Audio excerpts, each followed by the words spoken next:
Sup everybody, welcome back to another MC live stream. My name is Hengest with the Vegan Gamers. I'm joined on the line today by Sweet D. Say hello, Sweet D. Hello. Sweet D is microphoned up, but she's still too shy and lacking in self-confidence to appear on camera. It really is a crying shame. We'll get her one of these days, everybody. We'll get her one of these days. Anyway, so our plan was to set out on an adventure today. We're going to bring two nameless dogs out of our pack. We have probably, I don't know, I would say like close to 20 dogs now. Yeah, we have So a we're lot. only going to bring two because they get a little out of control if they're in a pack, you know. They kind of disobey and they can crowd around creepers and such. We want to avoid that. And our objective today was just to create a new outpost. I like to use the word colonize, but Sweet D insisted that I don't use that word because it's like a dirty word now, to colonize something. But that's precisely what we're doing, is we're going into a new biome, the mountain biome. We're going to build a new outpost there and maybe connect it via railway, or at least start to in this video. But we're just going to see what unfolds. So I have the coordinates here of a space that we found a while back in a previous stream that we really liked, and we decided, that we're going to build something there. And the coordinates are negative 2,831. That's the x coordinate, and the z coordinate is 2,767. So you know how to get there, Sweet D? You remember what I just said? Alright, well, let's at least figure out which direction we need to head in. And it's this direction. Are you following me? Yep, right behind you. Okay, so we've had some issues in the past of getting separated while I'm on a mount and she is not. Or even if we're both on mounts, we just get separated because she has such a hard time with direction in this game. So I'm going to bring Enchilada. I forgot to mention that Enchilada is carrying 10 stacks of stone bricks right now, which is quite a lot of weight. If you can imagine carrying 640 voxels of dense stone on your saddle in these two little pouches she has. That's a lot of mass. But you know, Enchilada, she doesn't even lose any speed when she's carrying 640 blocks of stone. So she's an impressive mule. Hey, I have her. What happened? She got stuck? Yeah. Yeah. Okay. Yeah, you can pull her. Sure, why not? Just make sure you're paying attention. No, actually, you can have her because I don't feel comfortable. Oh, I forgot to bring a fence post. Well, then you have the lead. You're going to have to let go of the lead. How do I let go of the lead again? Just mount her. Okay. You just picked it up. Oh, shoot. Fail. Wasting time. There you go. Alright. So let me just make sure that we're heading in the right direction. Because this space is pretty far away. It's not actually a base yet because we haven't built anything on it. Oh, we can actually get in our boats here. You brought a boat, right? Mm-hmm. Okay, sweet. Go ahead and get in the boat. Anytime we have the opportunity to use the boat, we should. It's one of the fastest ways to travel in Minecraft. In survival mode, it might even be the fastest. I guess it depends on the rail. And we can just kind of squeeze our way through there, that little bottleneck. Enchilada is following us. We don't have to worry about the wolves. They should be following us at all times, but if they get lost, typically they will teleport to you. And if they don't teleport to you, I'm not really sure what to tell you. That's happened to me a number of times where they just get straight up lost, and it's very sad when that happens. I don't think it's working as intended, but we're just going to hope that doesn't happen. So right now, the wolves are somewhere back there. I don't know where. And hopefully they'll just show up sometime. You know, Mojang, if you're listening, we really got to optimize the wolves in this game, if you know what I'm saying. So I thought that the mountain site might have been on the east coast of our map here, but I was obviously mistaken. It's not.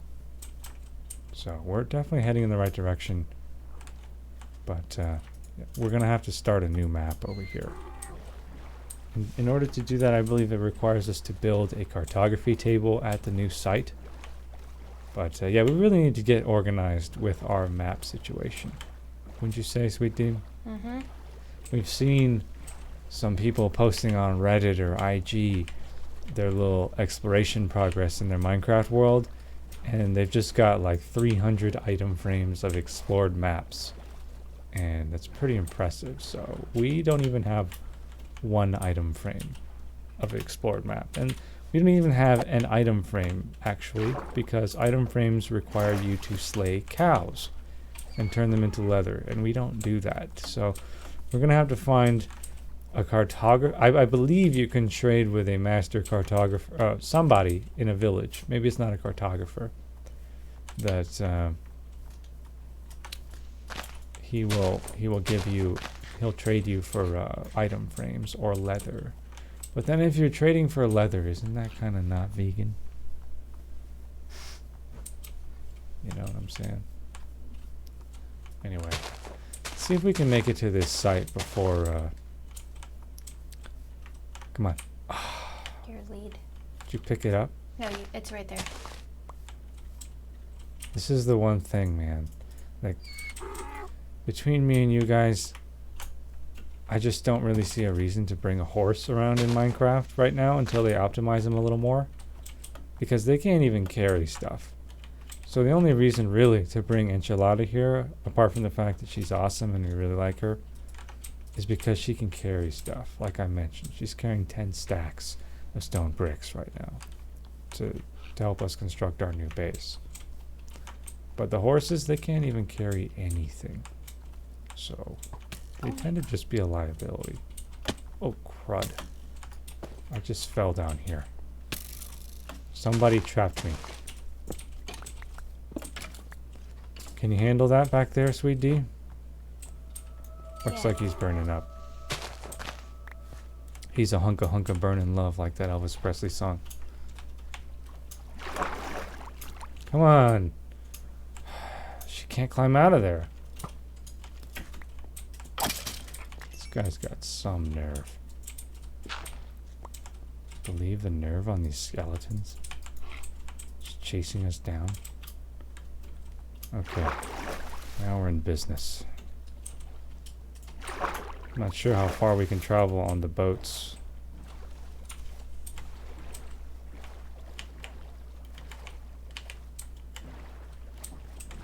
We don't even really want to...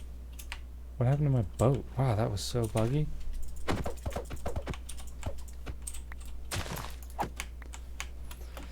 We might have to stop for a nap. A napsy.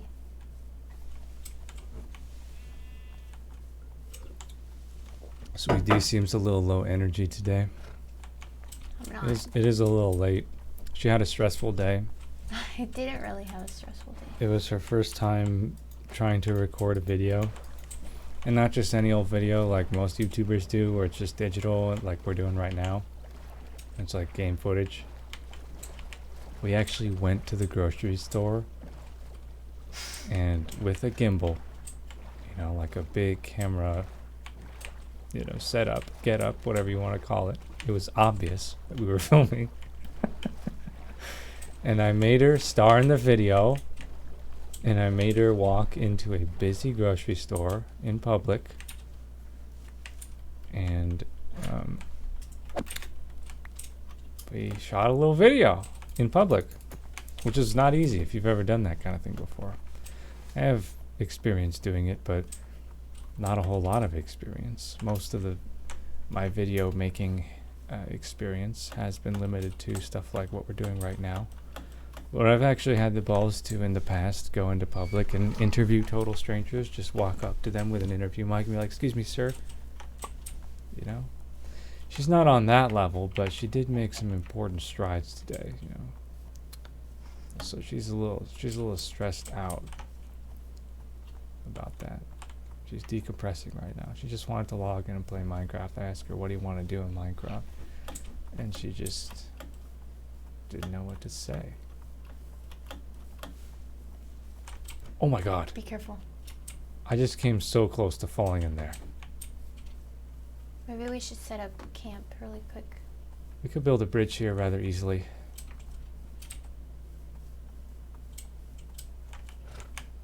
Alright, you want to sleep here? Yeah. We don't actually need to set up camp because there's this period of time. It's like a buffer between when you can sleep and when the monsters spawn. And so if you sleep in that little span of time, then you'll just avoid the monsters altogether. Which I know is what you're deathly afraid of. Yeah, I don't like the monsters. So unfortunately we aren't really uncovering our map here. We really should have planned ahead and had a map for this area. Oh, we didn't bring maps? No, we did not. But that's all right. Because if we truly do connect this base to the others, then we'll have plenty of time to explore this. You might want to grab these roses. Those look pretty rare. I'm not sure what kind of a forest this is, but I think these are oak trees, which means they should be quite plentiful with apples. Come on. Come on, mule. Alright, let's get to the ground level so that the mule doesn't get confused. Push her. Oops. There she is. Okay. So if we keep heading in this direction, we should be there in about 700 blocks. And we're traveling at approximately 1 block per second right now. You know what I'm saying? Unless there's stuff like this, these chasms, wherein you can quite easily fall to your death or get badly damaged and spend time getting out. So let's make sure we don't fall in there. I'm not sure if we've generated these chunks before. You know, we've actually ventured through this way before. I'll grab some flowers too.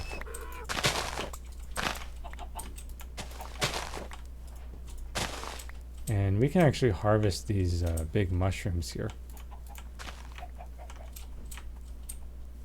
And make mushroom soup. Which, if not for the fact that they never stacked, would actually be really valuable. They don't stack though.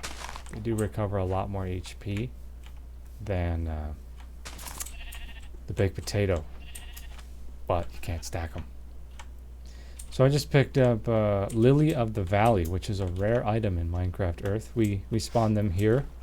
We can actually sit in our living room, open the Minecraft Earth app, and then spam click, you know, a chest or some blocks that spawn nearby, and we'll get the Lily of the Valley, which is very fitting. Oh, here's more Lily of the Valley, which is very fitting because we live in a valley. Thought I'd share that fun fact. I recently got a new bike. Damn. Come on, enchilada. Pull yourself together. And I don't even know what to call it really. Technically it's a hybrid bike, which is it's a cross between a mountain bike and a road bike. It's called the Trek Dual Sport 2. Hashtag no sponsor. And the reason they call it the Dual Sport is because it's meant to be a sport bike in the mountain biking domain and in the road biking domain. But obviously, as with any hybrid, it's not really that amazing at either one. It's just good at both. Which is precisely what I was looking for, considering what I'm going to be using it for, which is mostly exercise. But of course, as promised, I will be making Minecraft Earth videos. And given my experience with Pokemon Go, which is quite extensive, grab these blue flowers, because we can make dye with these, you know what I'm saying? We have hardly Yeah. any dye. The easiest way to collect items in a augmented reality game, geo-mapped game, is on bike. Because when you're traveling through the world in a car, it's much too fast for the game to keep up. It just malfunctions, and also that'd be cheating. If you could just you could just drive down the interstate going 60 miles per hour or 80 kilometers per hour for those of you non-Americans out there, like the rest of the world that isn't stuck on our stupid imperial system and actually uses a system of measurement that's based on logic, aka the metric system. 80 kilometers per hour down the road, you could just spam click everything and collect everything. That would be kind of cheesy, right? So you gotta balance it too. So biking is the best way to collect stuff in those sorts of games, or just progress in those games. So the first few videos of Minecraft Earth I'm gonna make are just like me on my bike, maybe throw in some drone action, and collecting stuff and doing adventures in the game, which should be pretty interesting. I'm excited to experiment with that stuff. So it's definitely one of the reasons I got a new bike. It's much more reliable than a horse, I would say. You don't have to feed the bike.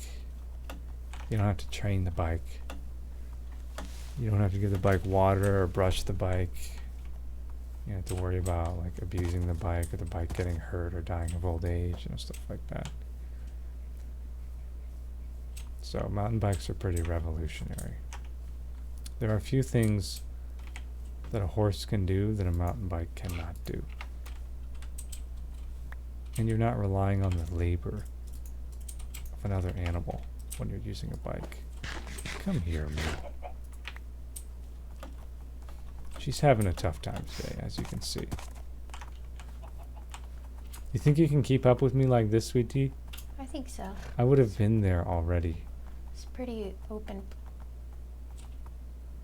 So I installed a new, they call them a loader for Minecraft. Or an API. Basically, it's a mod. Is the best way to describe it. That I use to load the game. And the most recent one I installed, because I'm working on some new Minecraft projects that I'm really excited to share with you guys, which does explain why we haven't been doing as much survival videos. Oh my gosh, it's a sand fortress. That's really risky though. We should set up new spawn points before we go over there. You know why? Why? Because those things are booby trapped. Oh, I don't want to deal with that right now. They're typically booby trapped with gravity or explosives. I found one before that had a TNT trap in it. Oh, remember I told you we were only 700 blocks away? Yeah, I was mistaken. we're 7,000 blocks away. No, I don't know why I thought that we were 1,800 blocks closer than we are, but we've got a ways to go still. We've got about... Oh, be careful with the cactus. Did she walk into it? Yeah. Let's see, hold on. We need to go... Yeah, in this exact direction that I'm heading in right here. This way. Yeah, and if we keep going in that direction, we're 1,500 blocks away. Oh, we can actually get in the water now. Here. That should expedite the process. Anyway, what was I just saying? Oh yes, about my new Minecraft project. So we've been slowing down production on the survival series because, we fell pretty hard in Minecraft, and I was just teaching Sweet D the game, and I was getting back into it. And it's just like survival is the best way to do all that. No, but also we did it around my winter break, Oh, that's right. so I had to go. I'm working again, so we have to figure out a schedule. Wow, this is a really cool formation here. Look at that. Reminds me of home. Home. But the other reason, apart from the fact that You know, Sweet D's not on her break anymore for the holidays. Oh, hold on, we're not heading in the right direction. We need to go this way. Just gotta navigate around this ice, man. The Minecraft project I'm working on that is not survival. It's a very ambitious series, and in order to pull it off, I have to pick up a lot of new skills.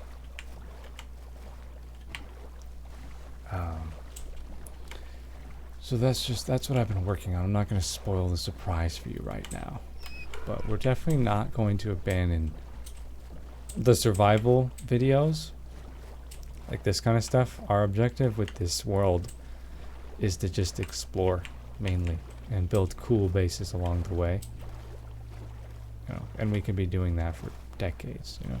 So I don't think it'll get old, because we'll just end up coming back to it periodically. But obviously it's like not the greatest way to acquire a new Minecraft audience, because the game's been out for,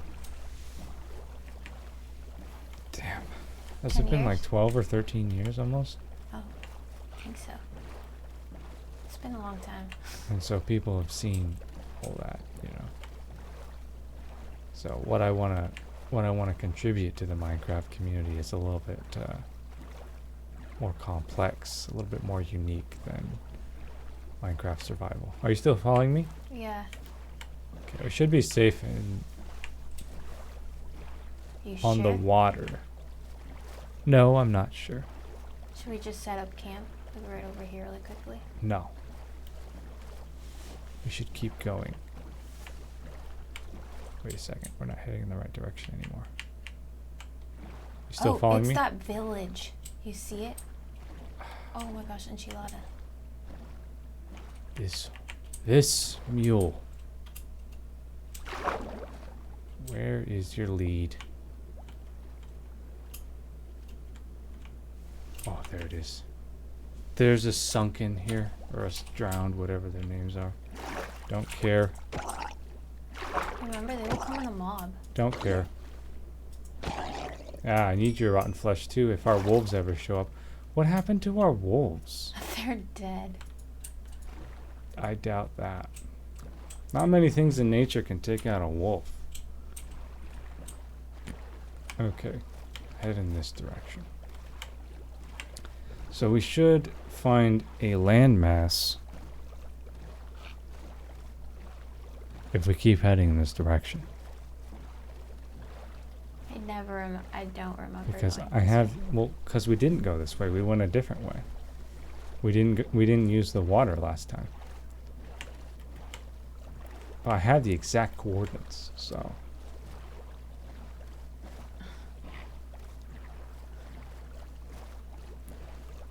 Anyways, one of the advantages of me using this new API or this new launcher, it's called Fabric. Oh, don't make eye contact with that Enderman over there. It's actually a lot better optimized than what I was using before, which is called Forge. And so I'm rendering 18 chunks of view distance now.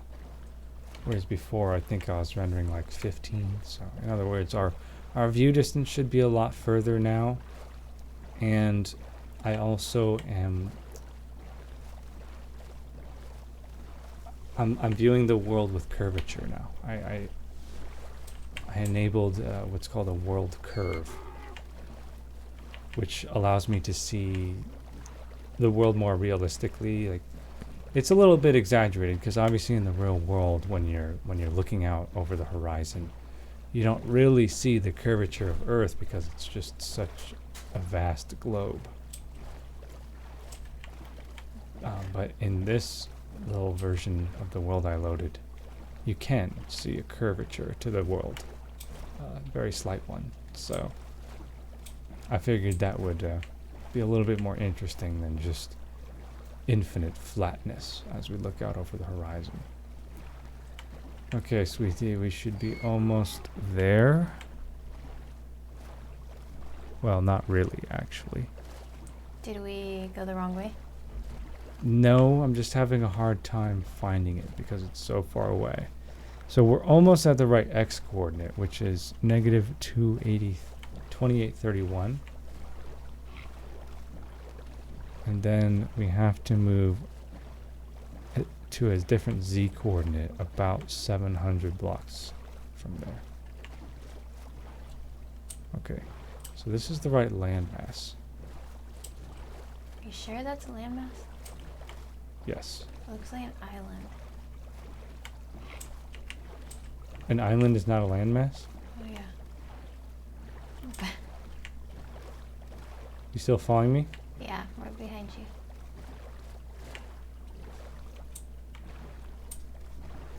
Okay, those numbers are going down. We need to go in the exact opposite direction. So we're pretty much aligned in terms of our x coordinate right now. Yes, indeed. We just head in this direction for 700 blocks, approximately, and we'll be there. I think. Just make sure you keep following me, and the enchilada doesn't get lost.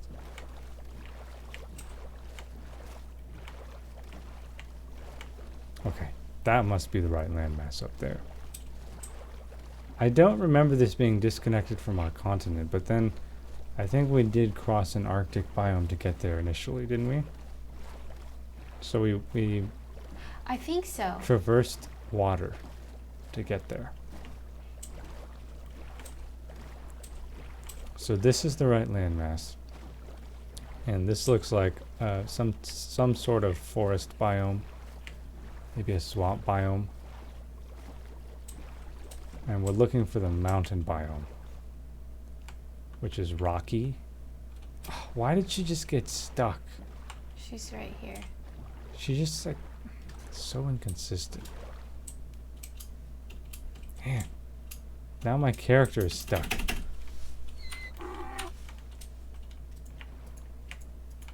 On an invisible boat. Okay. Wow. And now there's sunken coming. I have her lead. Do you want it? I was able to mount enchilada, but my boat is in invis. Can you see my boat? Yeah. Can you break it Okay. and then give it to me? It's right there. I can't see it. It's invisible on my screen. Just throw it at me. Did you grab it? Yeah. I have the lead too. Do you want it to? Yes. Okay. It's just, it's so glitchy. Alright, keep heading in this direction.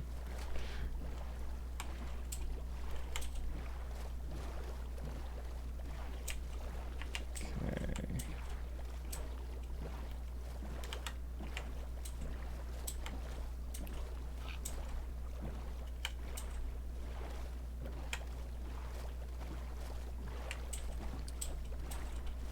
Christy on Twitch says, hey guys, how's it going? Hello, Christy. We are doing just fine. Decided to log in, play some MC. We're in search of a... What the? This scum, he just sat in my boat. Look at him.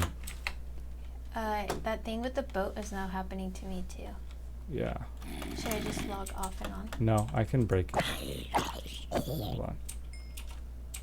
I think the world is getting a little bit buggy because we're doing so much exploring. Perfect. There you go. I don't know. I just threw it right there. Can you see it? Mm, Come Okay. on. I have it.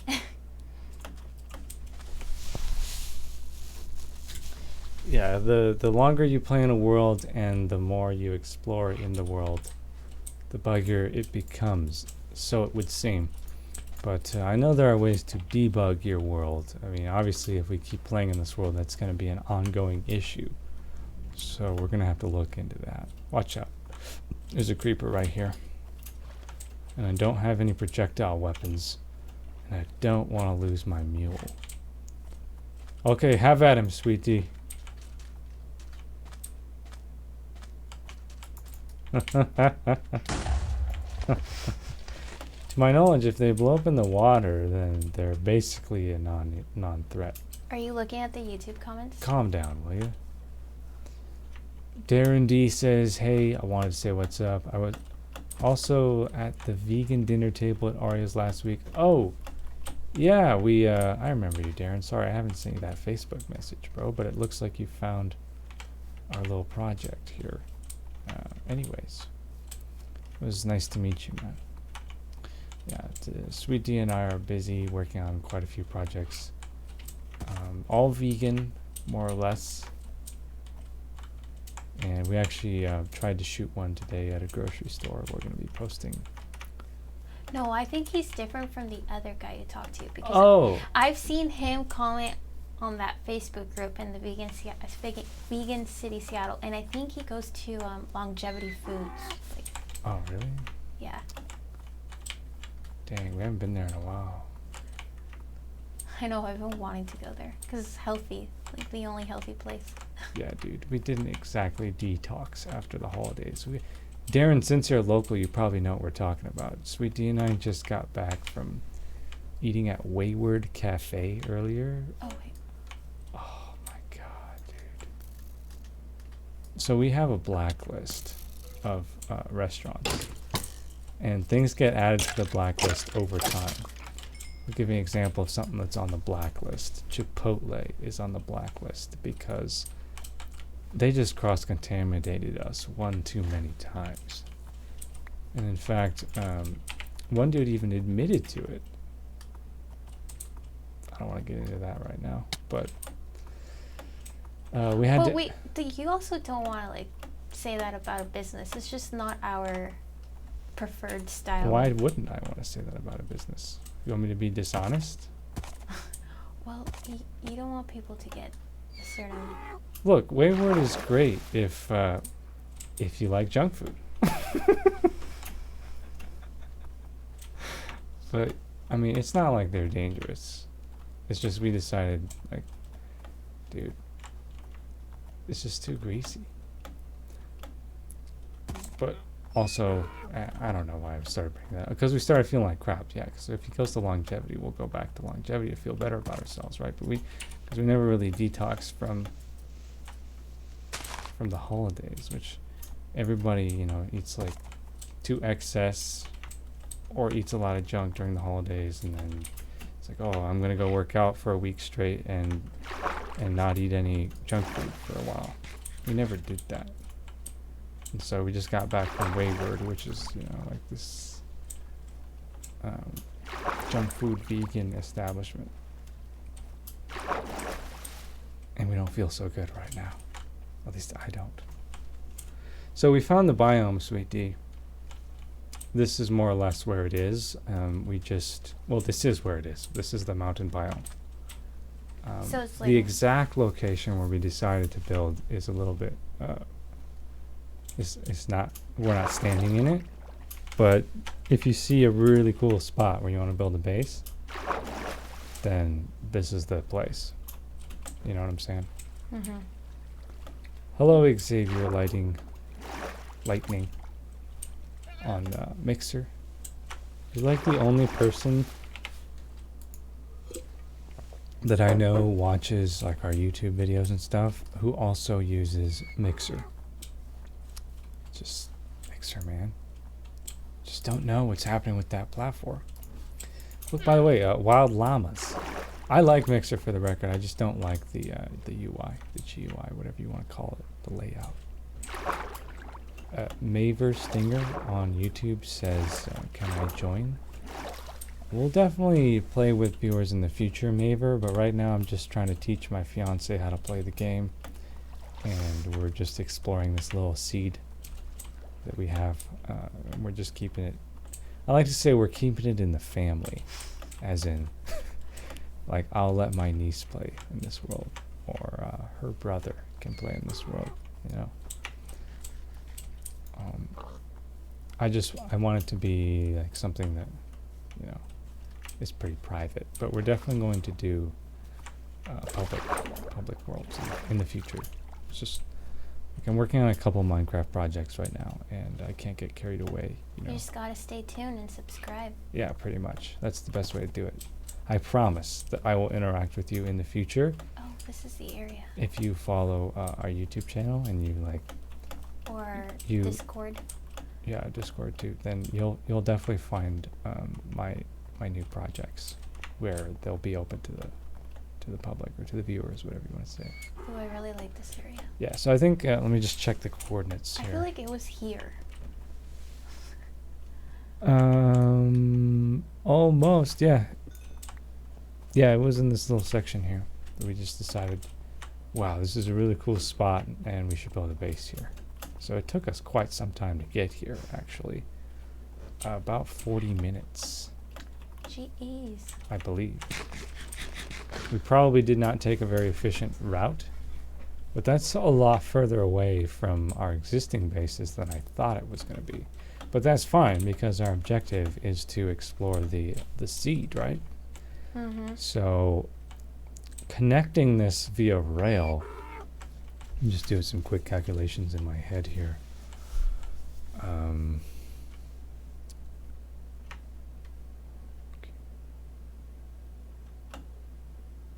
That's going to be about 3,000 rails. Probably more like 3,500 rail blocks, you know? So we can definitely afford to do it. It's just going to take a really long time. Mike Hawk says I subscribe to. Thank you, Mike Hawk. Mike Hawk. I have to be very careful when I say your name, because if I don't enunciate properly, it could sound like something rather inappropriate, and I'm sure that's totally unintentional. This is such a neat area. Why are you floating? Oh, it's just lag. We should build a bridge, like a suspension bridge. Can you do that?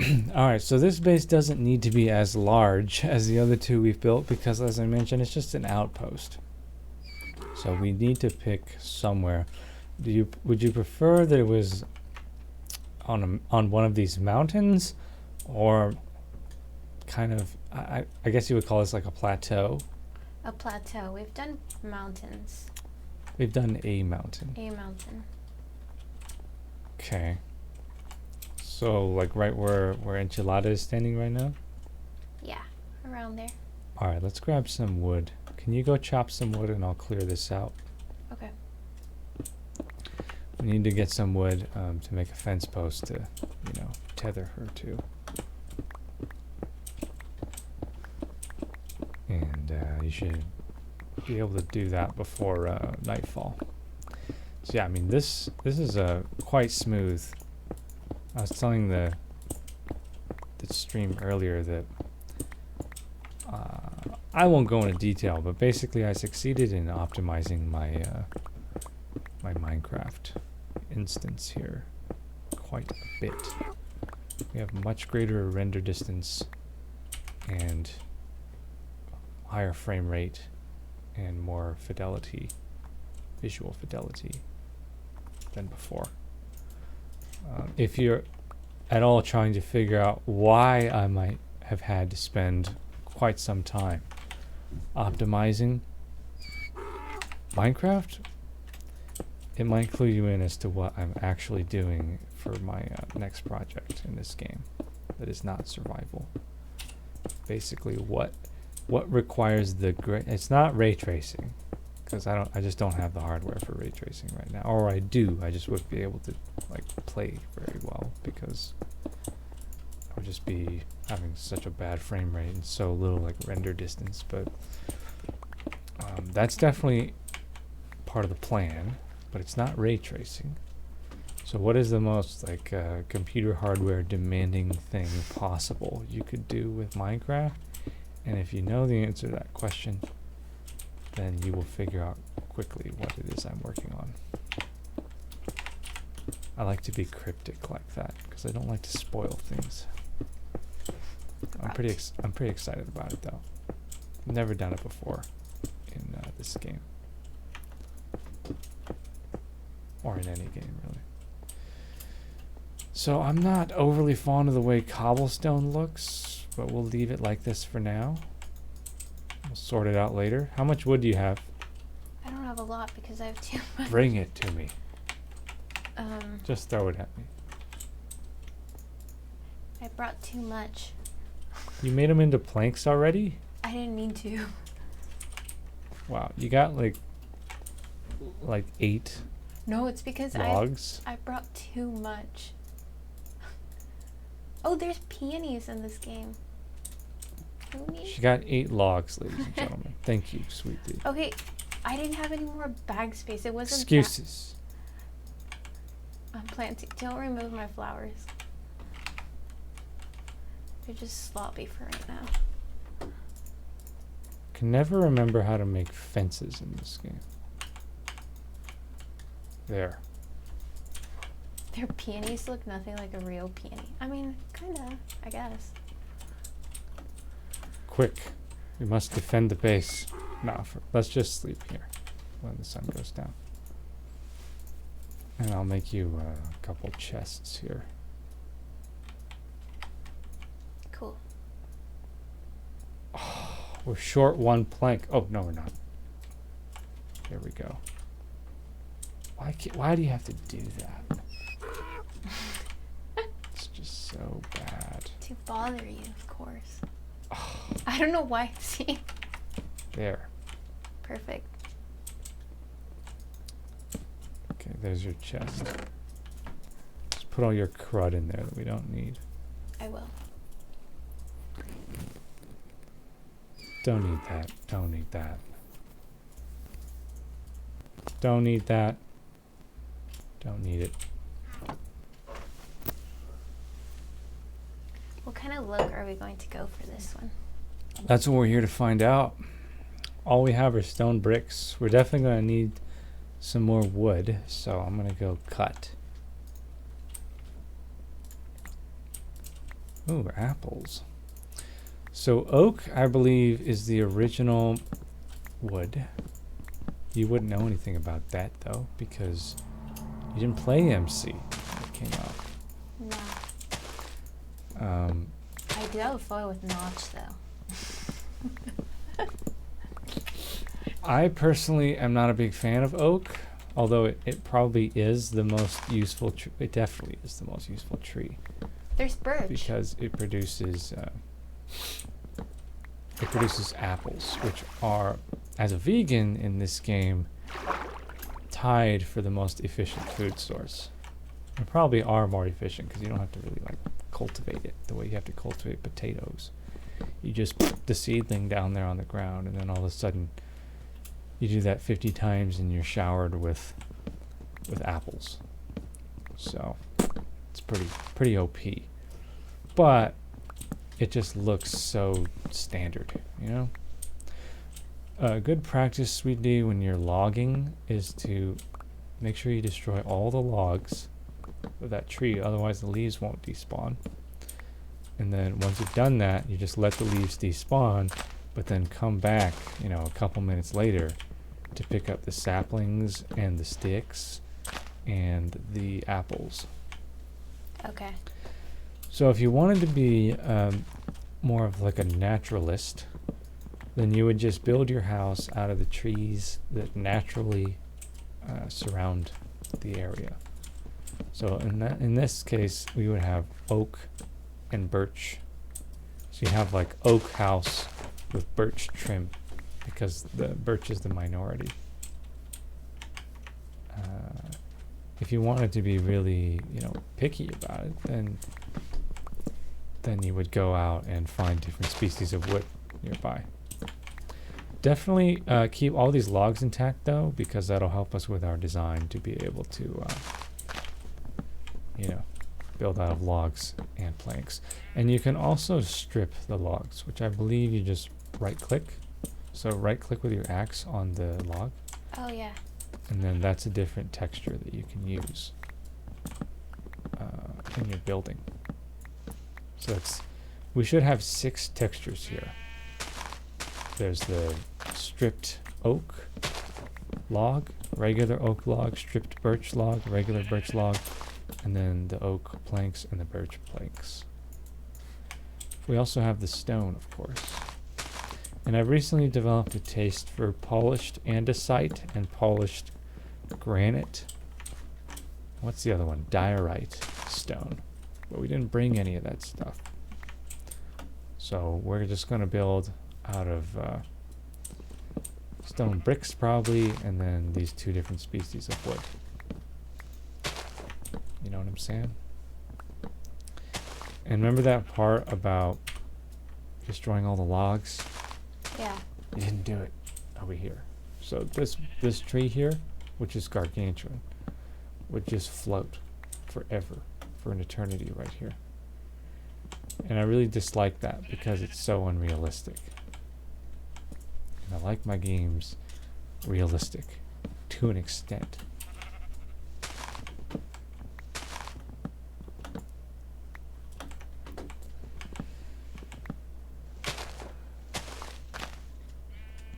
This is the one thing that Sweet D didn't need any training on how to do, even though she leaves floating trees around all the time.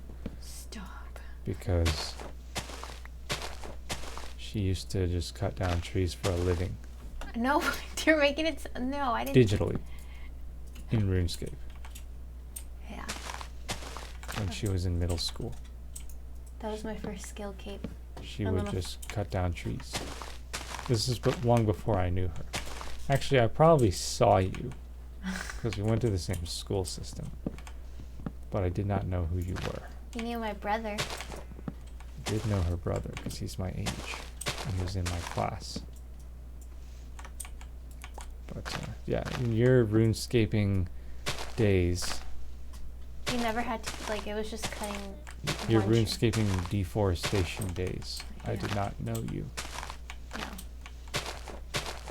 Nobody at school knew that I played RuneScape. I'm sure you were not the only one. Oh, definitely. I know for sure I wasn't.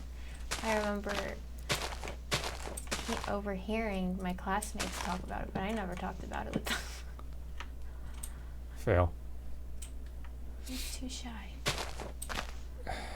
She doesn't like to talk about her grade school years. Well, you know, I mean, I don't want to talk about See what I mean? where we live. It's just. She doesn't want to talk about the socioeconomic dynamics. Yeah. Man, it's such a political thing to say. Doesn't matter. But we do have some interesting dynamics here. Very. Especially considering that Sweet D is part of the population boom in Washington State, Yes. which results from Californian migration. And they have not been treated historically with open arms by the Washingtonian natives, if you want to call them that. I was treated well. Well, only to your face. Yeah. Behind the facade, they were like, Californians coming up Well, here, running our stoplights. Also, another thing, stop when signs. we first moved up here, my mom didn't speak any English, and we were talking Spanish, because, you know, that's all my mom knew. And then one of our neighbors at the time where we lived would come over to us if she heard us talking to us in Spanish, and she'd be like, "Go back to your country." She was like, "We don't want you here." Pretty standard living in America as a non-native English-speaking individual. Hey, go back to your country. By the way, you need to space these out better, Sweet D, Okay. because they won't grow that close together. You know what? I see when they plant those trees out there, they don't do that great of a job either. Some Who is they? of these organizations out there, they're trying though. What Oh, you're talking about the reforestation people. You can Like Boy Scouts you and can all that. volunteer to do that for fun. Well, it depends on the species. We're not talking about that. We're talking about Minecraft, like game mechanics, which are coded into the game. Like you cannot have trees growing within a 6-block radius of one another, or something like that. I mean, this is what is that? Those are like 3. I don't know what the exact distance is, but just be careful not to plant them too close together. So they need to have 6 spaces? It's not that much. Just don't put them right next to each other. It's not that complicated. Okay. Your spacing's not bad. Just give it a little bit more space. Either tuba 34671 on Mixer says, I love dis. Well, thank you, Either Tuba. We try to make the live stream a friendly place to hang out, open to all peoples, and entertaining. But we're pretty chill people, We're in our 20s. She's in her mid-20s. I guess I'm technically in my late 20s now. Yeah, you're an old man. I'm 28 years old. It's like, dude, you're not even in your mid-20s anymore. What are you doing with your life?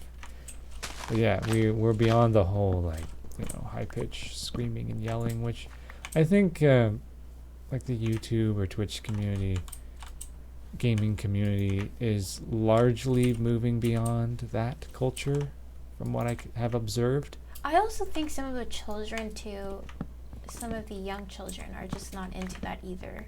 Because some of them come home from school and they just want to relax. Yeah, I mean, if you were watching this stream and you were like 6 years old or whatever.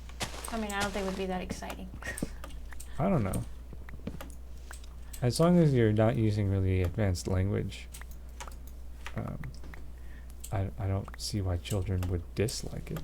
That's The true. question is whether or not they're more interested in this type of conversation than they are in the, oh my god, did you see that?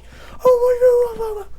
Which is, so much of what has been Minecraft videos or live streams historically. But we're just not going to do that. You know what I'm saying? It's not going to happen. Because I'm not a little child. We just play this game it's a creative outlet, It's like, it's kind of like watercolors or like a Zen garden, That's one thing I wanted to try, but then realized, well, I got a cat, so if I get a Zen garden, she's just gonna throw my Zen garden everywhere. Well, it rains a lot where we live too. No, you have an indoor Zen garden, I have a real garden. Oh, in one of those little contained spaces. Yeah. Yeah, I know what you're talking about. And you got this little miniature wooden rake. Yeah. And you just rake sand around and put little objects in there. That's a Zen garden. Oh, one of my past workplaces, we used to have something like that. And when the children would just misbehave, we would have them use that to calm them down. Yeah, because it makes you Zen. That's how I use Minecraft. I make it sound like I'm using it like a drug. I mean, it does trigger all types of dopamine injections into my neuro pathways, my physiological circuitry, my brain. When I go mining and I spend an entire enchanted pickaxe, that definitely gets my dopamine going. But generally, I use this game as a means to relax. Fly and Moan 13370 asks, what shampoo do you use? I have the great advantage of not using any shampoo. Fly and. That stuff is, I get these advertisements on YouTube all the time. I don't know why, because they're supposed to be really intelligent about how they, advertise these days, because they just got all your data that they've locked away in a freaking vault somewhere. They just know everything about your web browsing habits, right? But anyway, for some reason, I keep getting soap ads. That's hilarious. Do you get soap ads?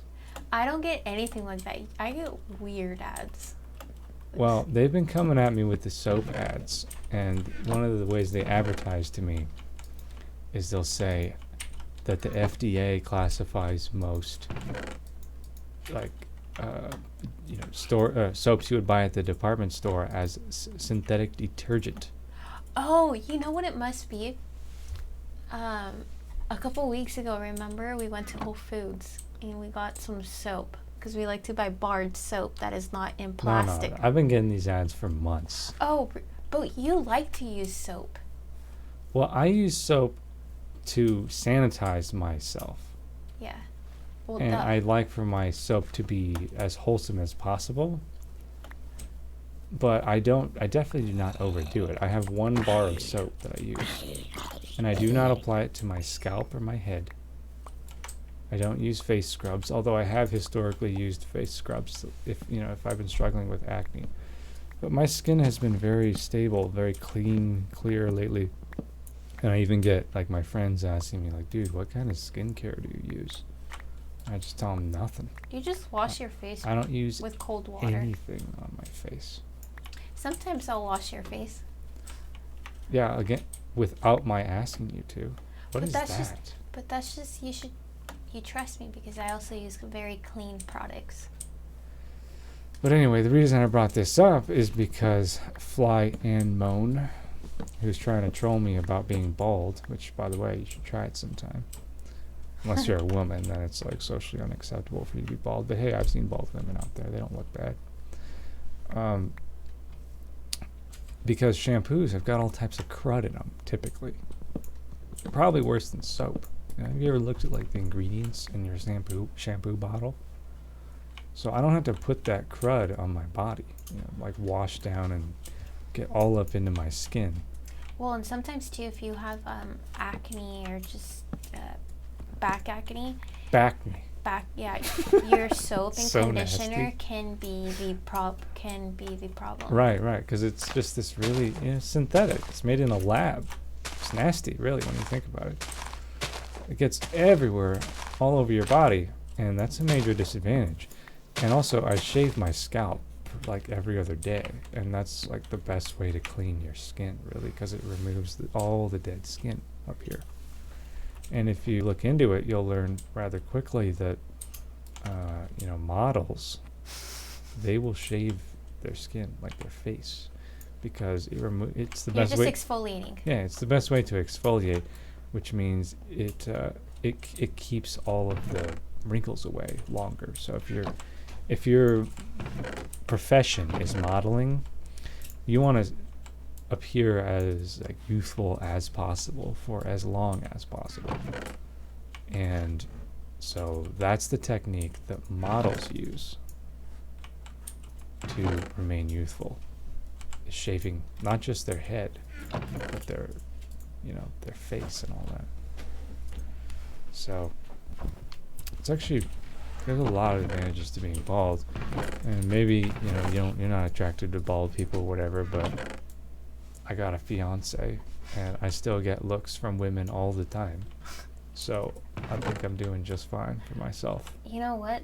In One Punch Man, Saitama's bald and... Yeah, Saitama, dude. All the ladies crushing on Saitama. IRL. Anyway, let's start construction, shall we? Yeah. So did you have an architectural design that you had in mind? The dogs are back. Where? Right here. Come over here. They have collars on them? One of them is... I don't know. The collars are red. No, this one does not have any. Those are feral then. He's just looking at me like, you got any food? Yeah, he wants bones. We don't have any. I do not. It's just so dumb how you can't even go on an adventure with your dogs. Oh, we have 2.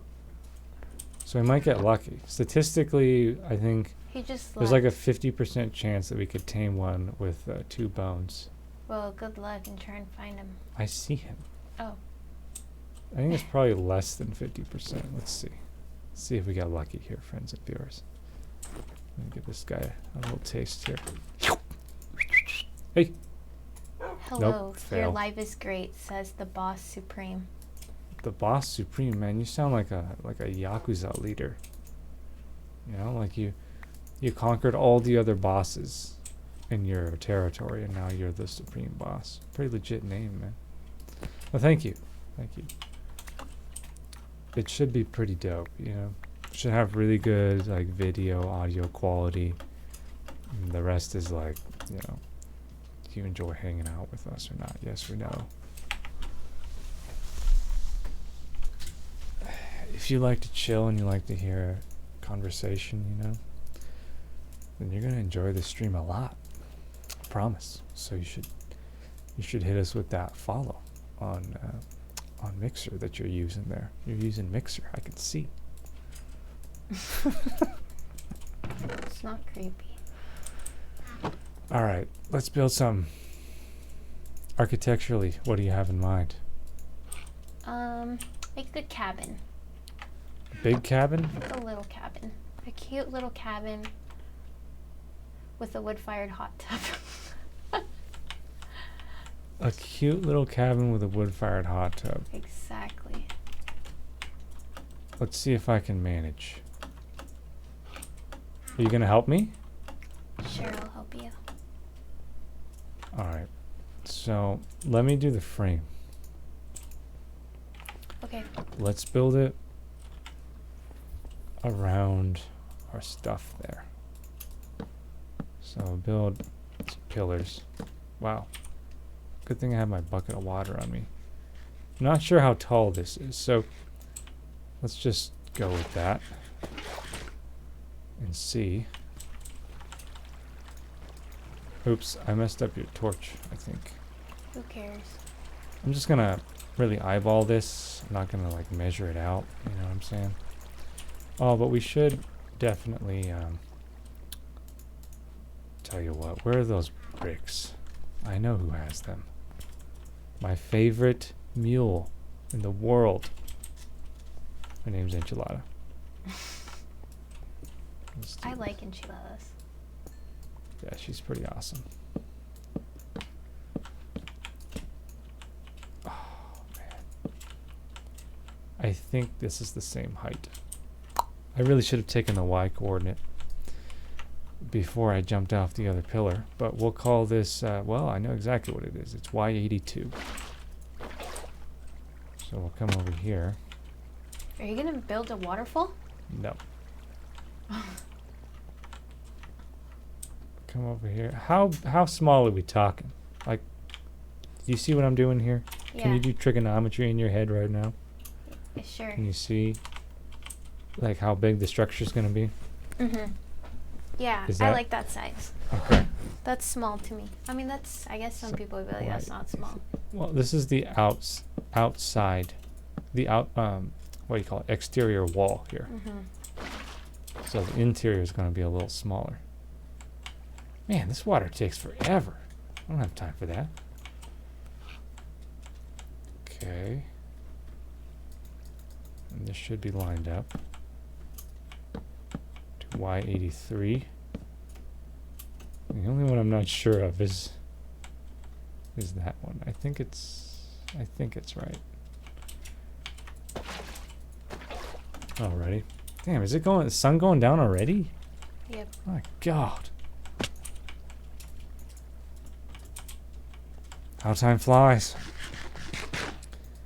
Okay, so why don't we strip the other logs here?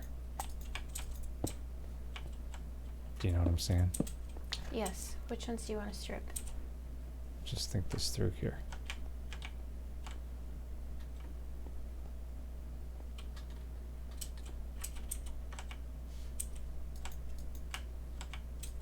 Yeah.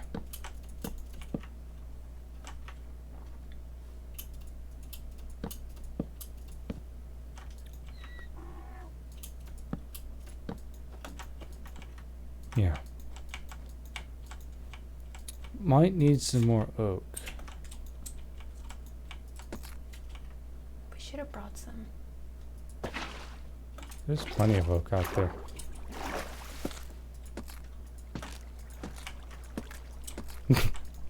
I guess that's one way to get it done. What do you think of that? No. What do you mean, no? Not very specific, is she? What are you going for? This is the wall. Oh, I guess it can work. She guesses, ladies and gentlemen. We'll see. Actually, it's growing on me now. Oh, you can wow, that's unrealistic as hell.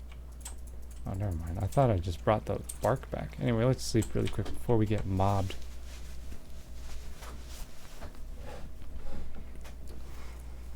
Okay. So we're gonna need a door. And we'll say the door, let's see. I didn't even count this out.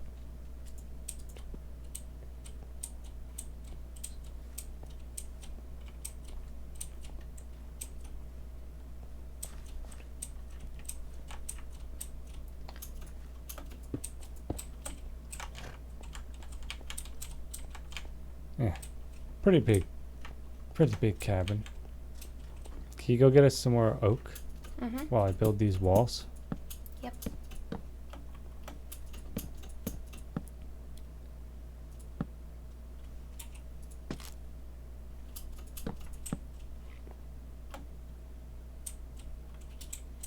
Let's call it a house. Okay. We'll call it a mountain house. If you like backpacking, you might be familiar with a brand called Mountain House. They make freeze-dried meals. Oh, they're so nasty. Sweet D is not a fan. I do not like freeze-dried food. Well, it's not supposed to be amazing food. It's just supposed to be nutritious and lightweight and not unbearable. You know? Yep. And in that regard, Mountain House succeeds. They literally make scrambled eggs. Anyway, the reason I brought that up is because when I was a child, freeze-dried backpacking meals were still a relatively new invention. Well, they were a new invention. Before that, it was like you had to be an astronaut to get your hands on some freeze-dried food, you know what I'm saying? And I was not an astronaut growing up. So when Mountain House came out onto the market, it was pretty revolutionary. Could you only go to REI to get them at the time? No, but it was not common to find freeze-dried food. So you had it's to go pretty to new. a sporting store. Well, more specifically a store that sold outdoor like backpacking equipment. Yeah, REI. Yes, REI would have been your go-to. I'm not sure if you guys listening know what REI is. It's kind of our local. They're nationwide now. Well, I don't know if they're worldwide, and I don't know how long they've been nationwide. Like, I grew up going to REI, but that was definitely not the case for everybody because not everybody had REI. You know what I'm saying? It's just like it's an outdoor outfitters. Yeah. So I was blown away when I first started eating freeze-dried food, and the company that really introduced it to me was Mountain House. So I don't have the disdain for Mountain House that Sweet D does. So I'm happy to name this base after Mountain House. You know what? I do think they make a couple vegan products, and they are vegan. They do have vegan labels. I think they have like a pad thai. I don't know if they market it as vegan, but they definitely have vegan Or I think they options. market them as vegetarian, but they're vegan. Yeah, precisely. Anyways, yeah, Mountain House, that's what we're going to call this. It's too big to be a cabin. Much too big.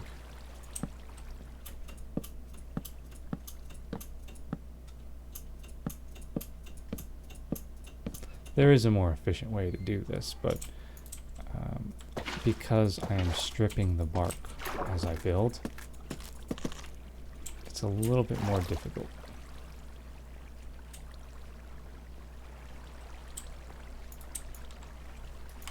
I'm actually not very proficient. I'm not very experienced at building houses in Minecraft. I prefer to build things that humans normally do not live in Minecraft, like volcanoes or big apartment buildings on top of hills, you know? Because I just reckon, well, if you're going to play a fantasy game, which is essentially what Minecraft is, then why not live in a fantasy house? You know, anybody can live in a mountain house or a log or a wooden home IRL. So I've kind of strayed away from that sort of building historically in Minecraft. But I don't have a problem with it. It just leaves me a little bit less experienced.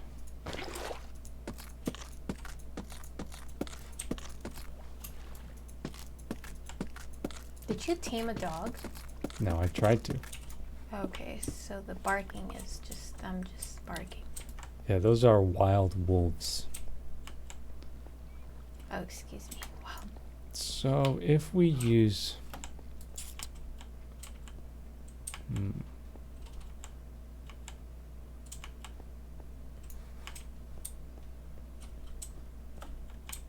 Not sure how this is going to take form quite yet, but we can at least build the other side here before we continue.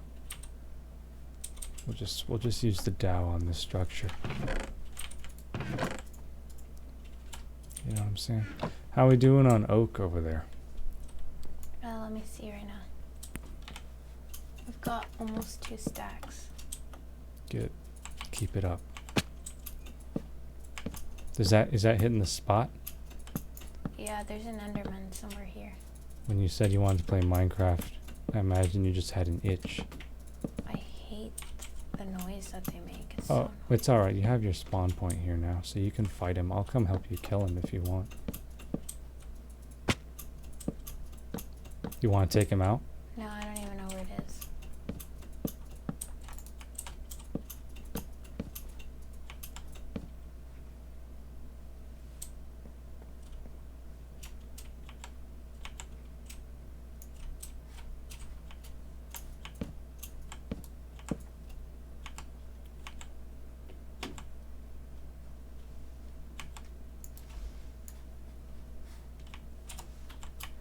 This should go up to 88. Why 88? If I'm not mistaken. That looks about right.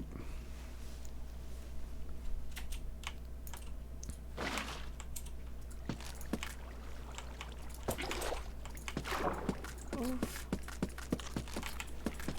Just stripping this bark.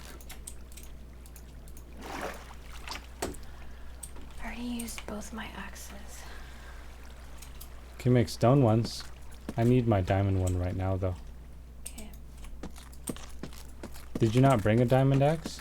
I don't have one. I brought. Fail. Oops. Didn't mean to strip these ones.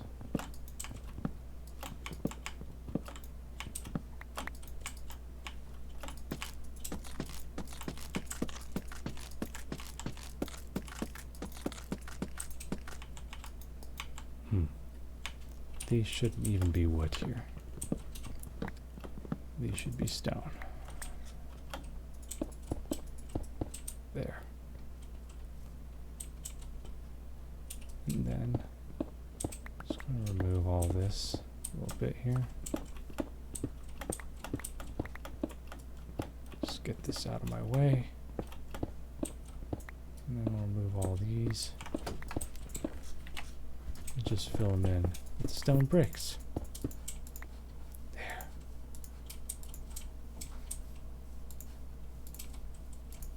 Not bad. Just coming along. What do you think so far? I like it. I didn't know what I thought of the color scheme at first, but it's growing on me. I wanted to get creative with the look. Well, we haven't used, you know, the stripped log look yet.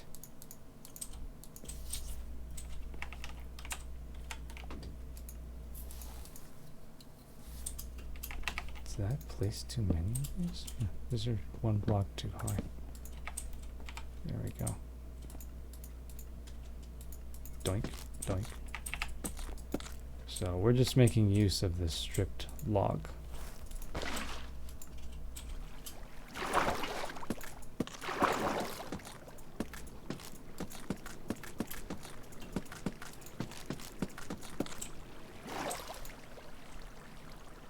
Not bad.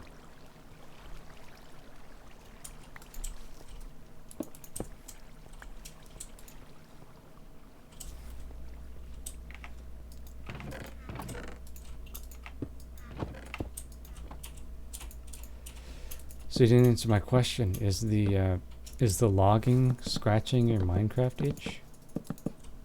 Yeah. So sometimes you need to do grindy things in life. It's the dopamine. Mm. That's what it is. I just want to make sure that your Minecraft itch is getting scratched today.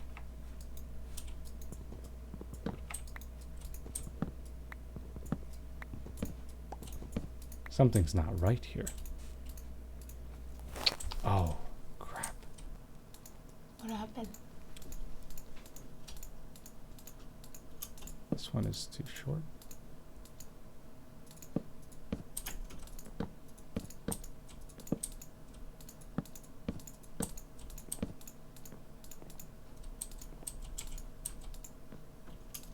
It's supposed to be 83. Damn. I'm running out of oak logs.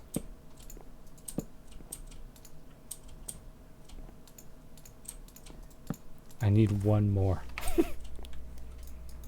There's some over here. Yeah, but you can't throw them this high. Oh man. Fail. Wait. Is that right? Do you want me to just bring them to you? Wait. I think we're good. I'm just derping out hardcore over here.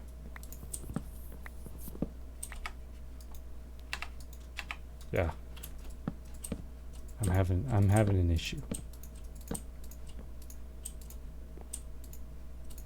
Something is not adding up. It looks fine. I know, it's just so strange. Like something's misaligned.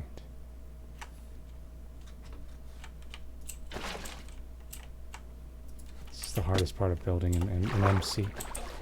It's making sure that everything is symmetrical. Doing it in survival mode is it's a lot more difficult because you can't fly. Well, you also don't want to die. From this height, the fall wouldn't even kill me. I'm counting on it. Okay, now we have mobs.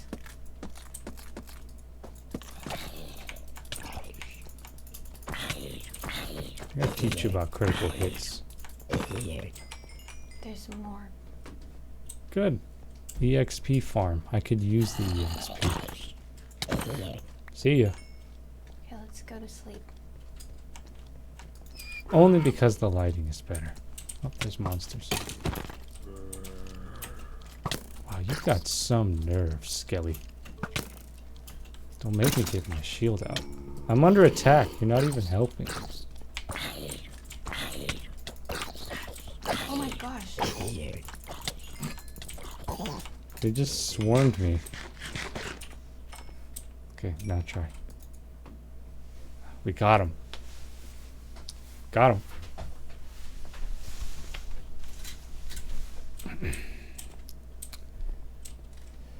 Oh, yeah. This skeleton, though, he has a death wish. My Minecraft itch is being scratched.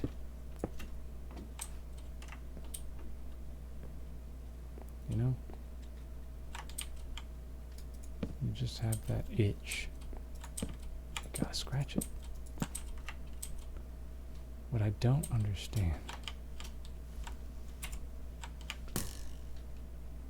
Wow, this guy's for real right now. He just shot me off the house. Can't believe it. Hello, newbie killer 420 on YouTube. Thanks for stopping by, saying hello.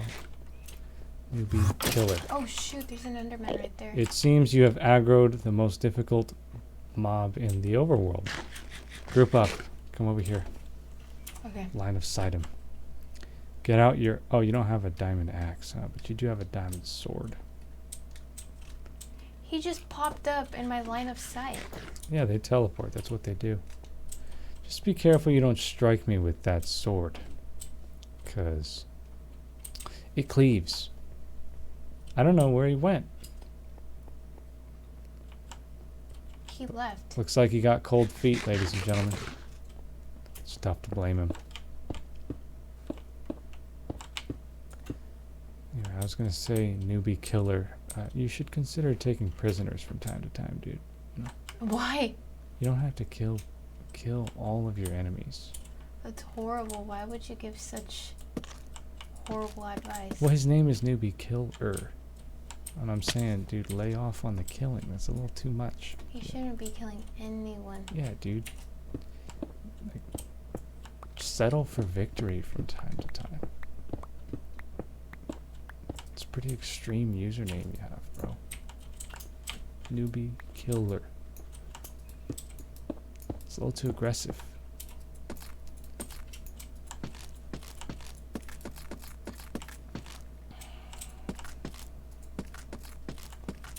I can't believe that skeleton shot me off the house. Damaged my armor. Set me back on my construction while I'm trying to solve this puzzle. He didn't care. Obviously not. He had it out for you. Okay, so I'm just gonna have to do that. Otherwise I'm gonna go crazy here. We'll solve the problem later.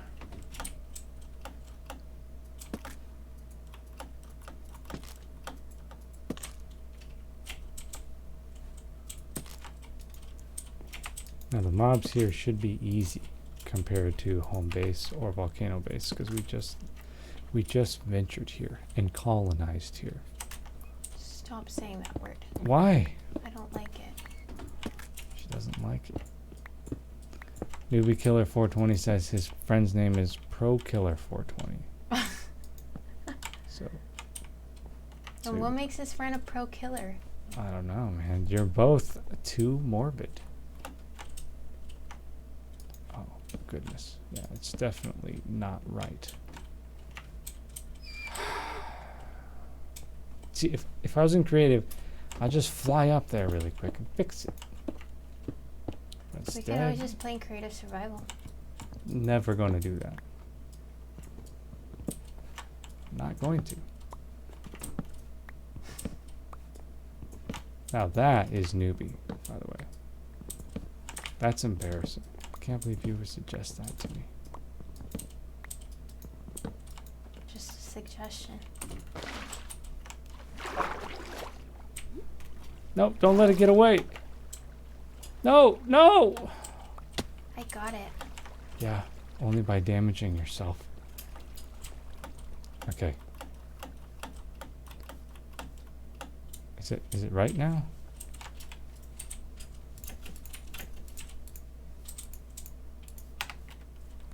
No, it's not.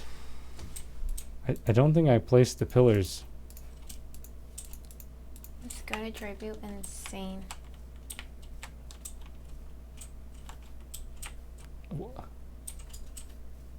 I don't understand why the other side appears to be symmetrical. It is. No. No, it's not. That's the problem.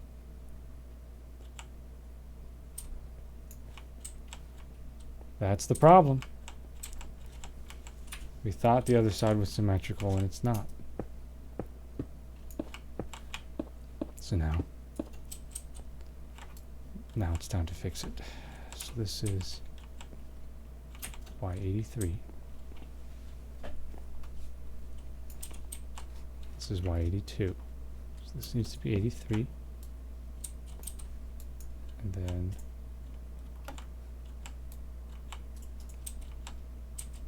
begin the ascent.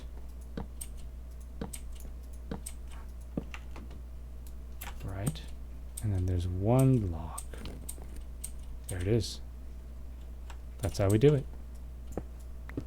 There's one log in the center that's taller than all the others, not two. I don't know why I got confused before. Probably because there was other stuff going on, like I was getting attacked, or it was night and I couldn't see right. But all is right in the world now.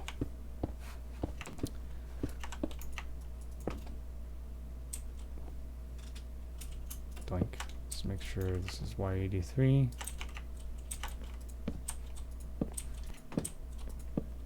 There. And this one is Y83. Fantastic. Now we're in business. So what's the next step? Shall we make the remaining walls out of stripped oak? Sure.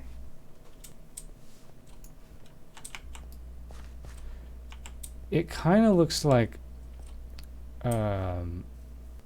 some type of stone, like maybe concrete. Like But sand. the drawback is that it's flammable. This home? Yeah, it's really flammable. Why didn't you say that to begin with? Why did I say it? Because it's true.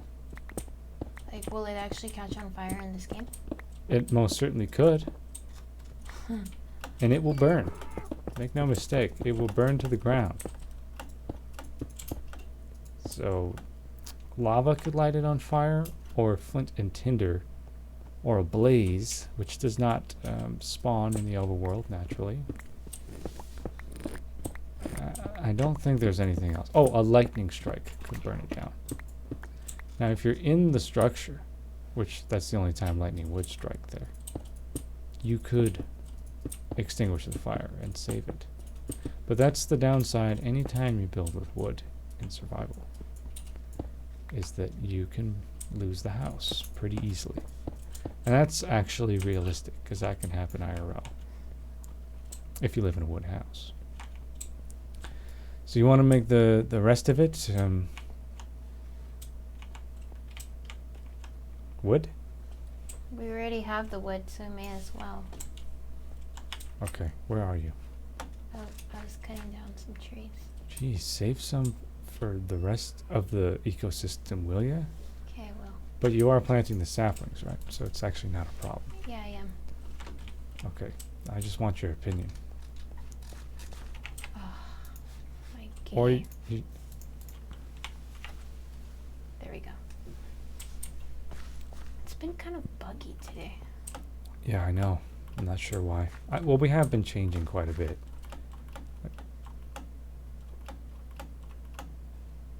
Okay. Now, should I build and have each corner oak like this?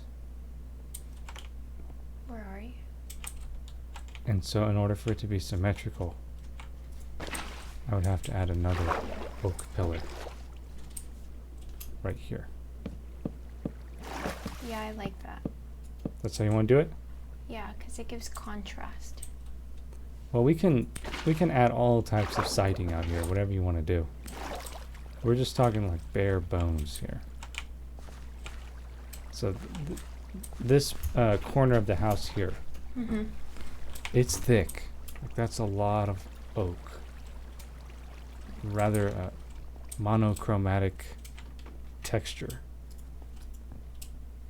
We can spice it up, but you just got to be cool with, like, 4 blocks of oak log on each corner. Sounds great to me. It looks very strong. It does. So I'm down with that. I like strong structures. I don't want to live in a structure It's falling apart. that does not feel strong. Sweet D and I live in a house that's about 100 years old, almost exactly. Our home And feels strong. we have really severe windstorms here. Like, our cat, how much does she weigh? 9 pounds. 9 No, pounds, 6 ounces. She weighs, oh, okay, yeah. She weighs 9 pounds, and she's very low to the ground, as you might expect a little feline to be. She won't go outside during these windstorms because they'll pick her up. They won't pick her up. They will, I've seen it. She gets terrified when it happens. Because the gusts here are like, almost hurricane level. Okay, sometimes you're scary. Yeah, Sweet D gets legitimately scared, and she's like, "Where are you?" That's not funny. Yes, it is. People's house, people have lost houses to the trees. Okay, let's go to sleep. She's like, "Where are you? Where'd you go?" Because she wants to make sure that I'm nearby, Okay, go to sleep. I don't want more mobs. But we need the EXP though. I don't want that right now. because the wind blows and it like rattles some things around, you know, and she can't handle it. Our house just tanks it like a champ. It's been taking those windstorms for 100 years, and it's still going strong. And it also withstood like hella earthquakes, you know.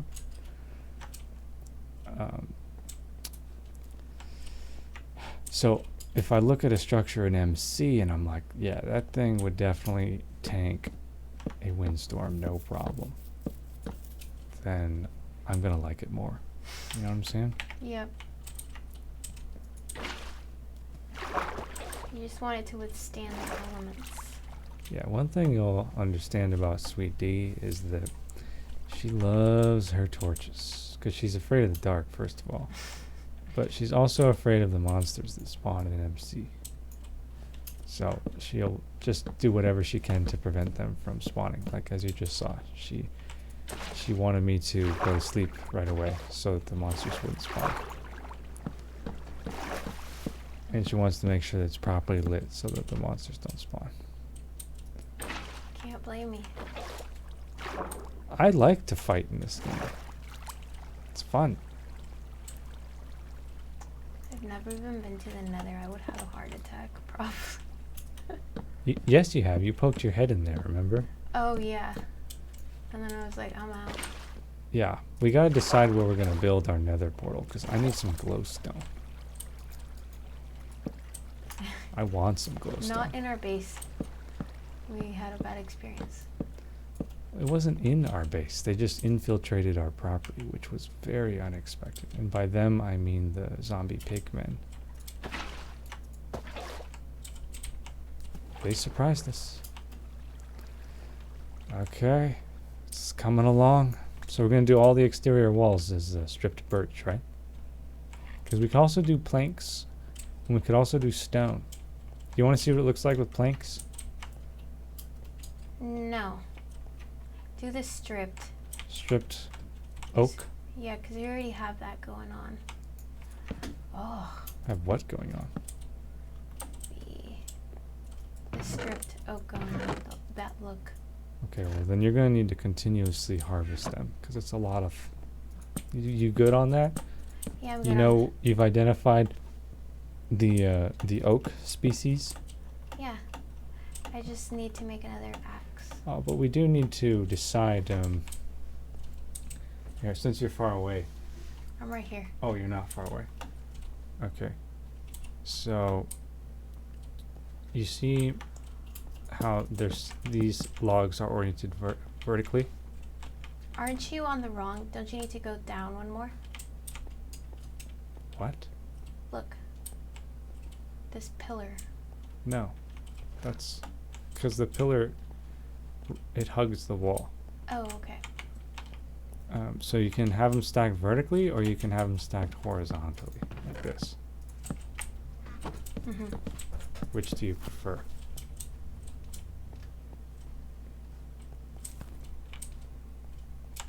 Vertically. Okay. Let's do that.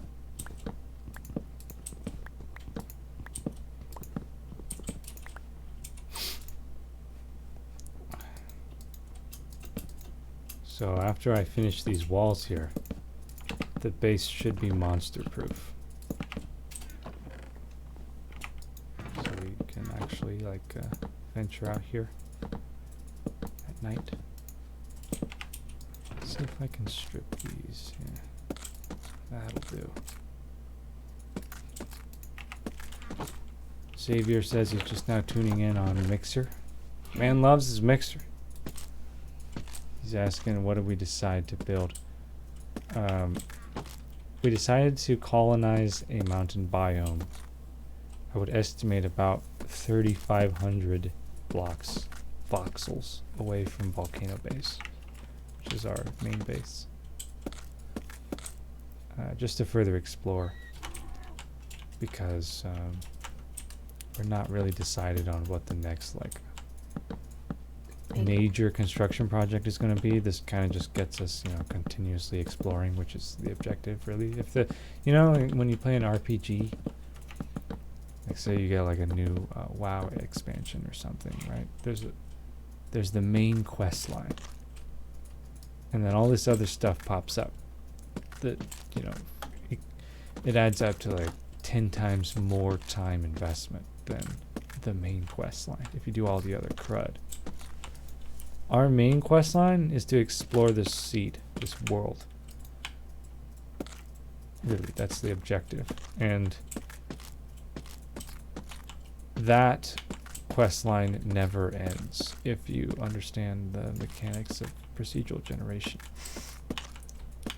So we may as well, if we're having a hard time like thinking of what we should work on in the game, just for funsies, because that's the only reason to play Minecraft. I guess our next big thing would be to connect this base to the lava base. Yeah, but that's just part of the exploration, right? Oh, so yeah, that's yeah, the yeah. main quest line. So you want to have like outposts every now and then. Otherwise, like how are you going to stop to build a new map? That's true. I guess we also want to build what's that map thing we saw? Like a map room. I don't know, navigation room. Yeah, like a big map.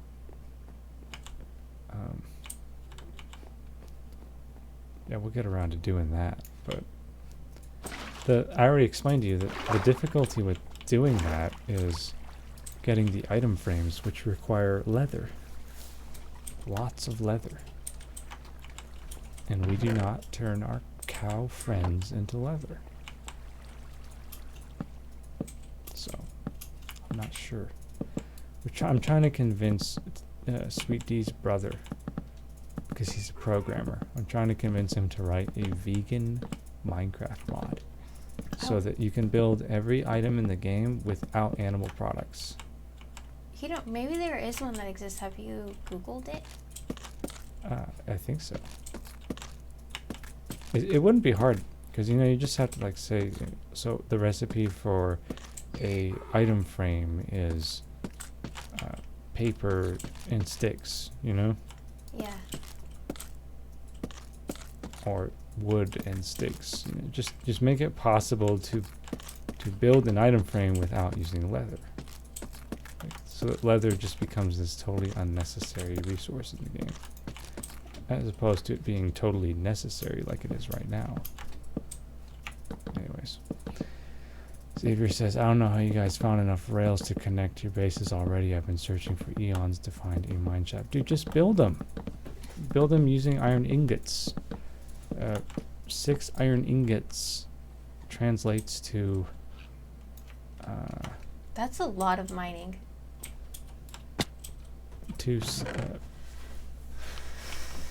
What is it, 16 rails? So, yeah, you can build the rails easily. And then he would need gold for the powered rails too, right? Yeah, that's the drawback. Iron is going to slow you down, but gold is because you need the powered rails to actually have a functioning rail system, and the gold is a lot more rare than the iron. Plus, iron is so useful. Like, you use it for armor and tools and all that, so you end up not having enough iron to spend on your rail system. But no, we haven't had a problem sourcing enough rails for that project. I thought it was going to be a problem until do you have more oak logs on you? Yeah, I do. Until I realized 50 though. how many rails you could build from just like a handful of iron ingots. It's quite a few, my friend. Your bases are 1,500 blocks away. So you need, 1,500 rails to connect your stuff. You can manage that. Look, I'm talking out of not very much experience before, because I've never connected bases via a rail system in Minecraft Survival before this little project we're doing. So it wasn't hard for me to connect, build that underwater railway. That wasn't difficult. But I had been saving the resources. Alright. Now we need some ladders. But Xavier, we're gonna connect this space in the not too distant future, and this one is very, very far away by comparison. So we'll see if I have what it takes. GG. Yeah, it's gonna be tough. We have a lot of iron, I think. Yeah, I know. I've transferred it all to the volcano base, and I'm pretty sure we have enough iron, dude. Straight up. Pretty sure we can make it happen. Like right now. What I'm not sure of is the gold. If we have enough gold to you know, have enough powered rails. I go so crazy with these torches. Oh my gosh, it's kind of embarrassing. Alright. So, we got the frame. Let's get some doors on there really quick so that we don't get mobbed. We can build the roof tonight. Okay. We'll just use some oak doors.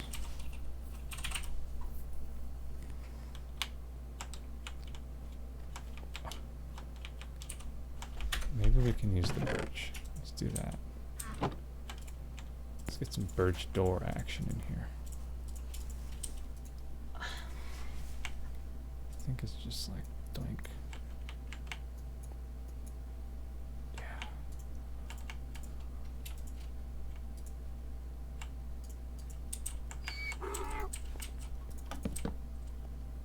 Oops. It looks like I left one too many blocks open here. Close that off. What the just happened?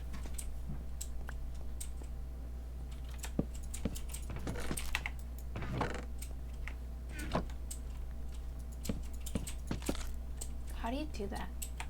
Do what? Stripe it once you put the logs. Strip it? I told you, you right click with the whatchamacallit, with the axe. You have to have an axe equipped. I didn't know you could do that. You do now. Okay, so the roof, normally you would not have a wooden roof. So let's not do a wooden roof. It would just rot away. You would want to, today you would use either a metal roof or you would use a stone roof of some kind, which includes asphalt, which is the most common roof. What else are people building roofs out of? You can get like solar panel roofs. Plastic roofs are probably the best way to go. Straw. Plastic roofs. Plastic? Yeah, don't you know about construction, like how plastic for housing? I like the metal ones. I've seen in California, people have like terracotta looking roofs. Yeah. And the problem is you can't build metal stairs, or can you? Even if you could, it would be a waste of resources. So we can go with stone brick. I mean, look at the size of this structure so you can see how big the roof would have to be. It's huge. But then also look at the width of these logs.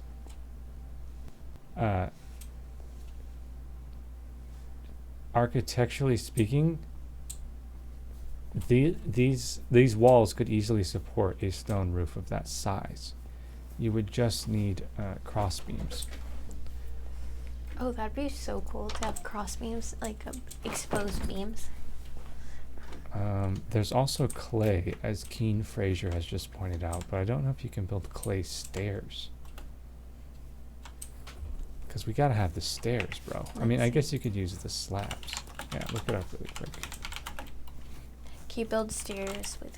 No, just look up clay on the Gamepedia and see if you can make stairs. There is some clay right there. Man, this is a cool location. And I gotta say, the house has grown on me. When we add some windows to it, shake up the siding a little bit. Be looking real good. Any luck? I don't know what you... Just do Control F and then search stair or crafting or craft.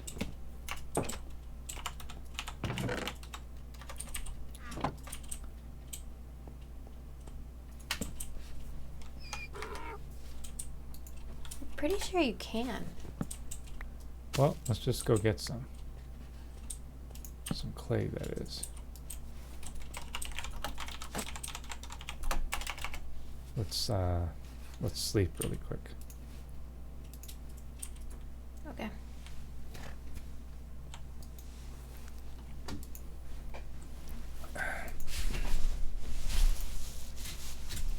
Getting a little toasty in here. Oh, Keen is succeeding. He decided to switch to YouTube. Oh, there we go. That's better. And there's zero light that comes through these birch doors. It looks like there's some kind of shade on there, like a diffused glass, or what do you call that? Some kind of filter on the glass so that it makes it opaque. You can't see like naked people through the glass. You know what I'm talking about. Yeah. But there's actually no light that comes through that door, which I'm not a fan of. Why is there 3 creepers over there? So you see this gray matter? Release the gray matter. Yeah. Actually, it's red matter in that movie that I'm quoting. That is that's the clay. So you just hit it with your shovel.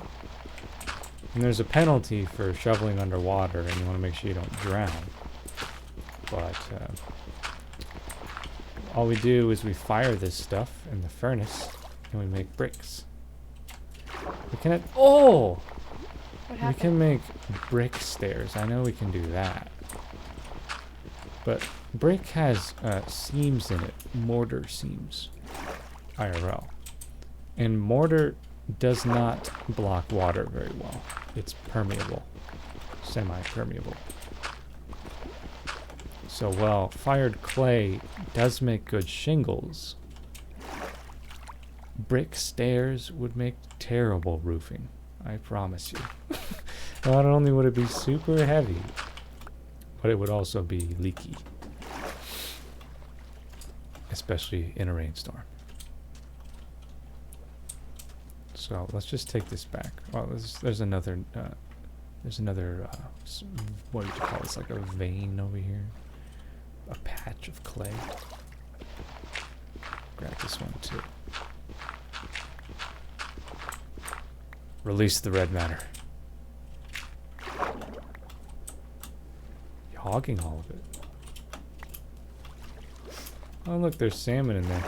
Could use that to tame our cat if we were omnivores. If we slew animals, we would kill those salmon and use it to tame our cat. But instead we're just gonna have to find a dying, like recently deceased salmon that just died of natural causes from spawning, and then feed that to our cat instead.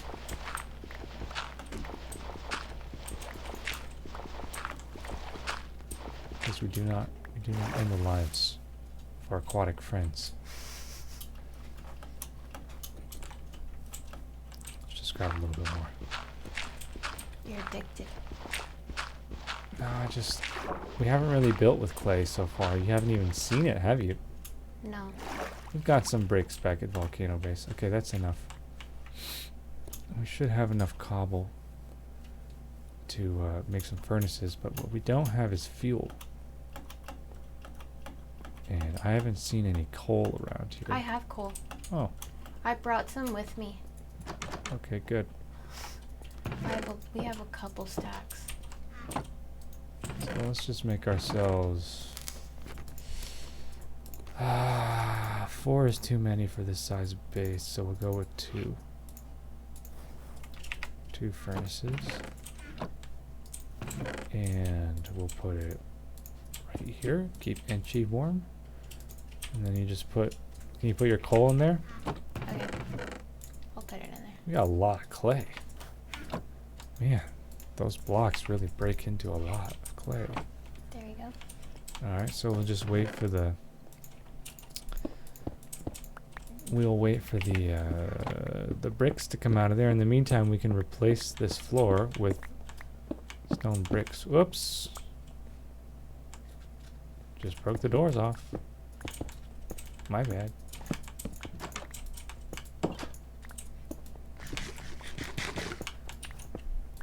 Keen just discovered that lava blocks make wicked fuel, or lava buckets. Yeah, they do, but the problem is,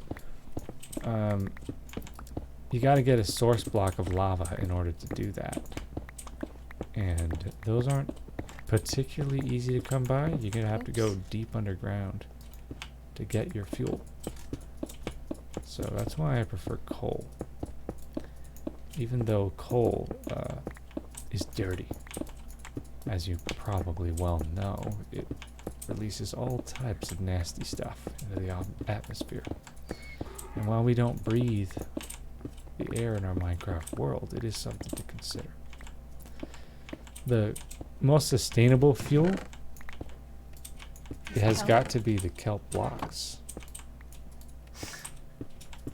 But because they grow so fast, you know what I'm saying? What are you gonna do, like top 10 most sustainable fuels in Minecraft video? I don't even know if there are 10 fuels in MC. I'm pretty sure there are. But yeah, wood is my least favorite to use because wood is so useful, and it's not very efficient. Did you break these beds, by the way? No, I'm going to right now. Okay, because when you break them, I'm pretty sure it destroys our spawn point. Are you serious? Yeah, so we're gonna have to make a point of sleeping there again. See, in the latest build of MC, you can just right-click on the bed, and then that will set your spawn point. But we don't have the latest build because we use mods. You know what I'm saying? You just gotta be patient. I'm patient. I'm totally fine playing on an outdated version of the game. It's just that that's one of the really useful features that they added recently. Well, I also think that there's been an update for horses on the... Yeah, the horses don't bug out anymore. They're still equally as useless as they are in the current Okay, build. that's so mean. It's true, though. They are really useless. Oh, you know, we also need to smelt ourselves some glass to build some windows. Okay, we have enough bricks here. Let's just see. Can we build slabs? No.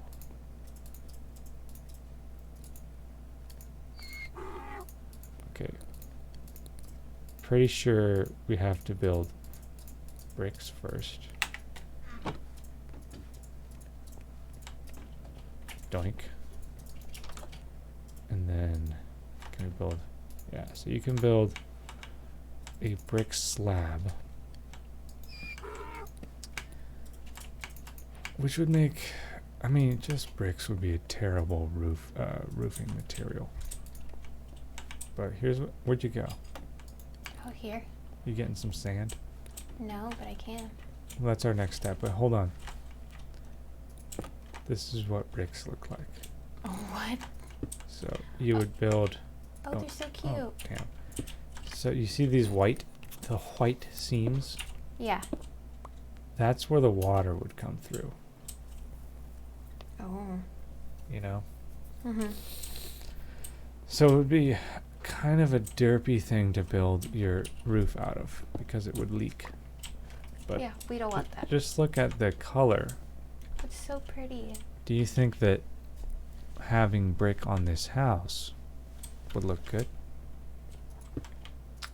I think so. But why does it look so jagged? Because those are stairs. Oh.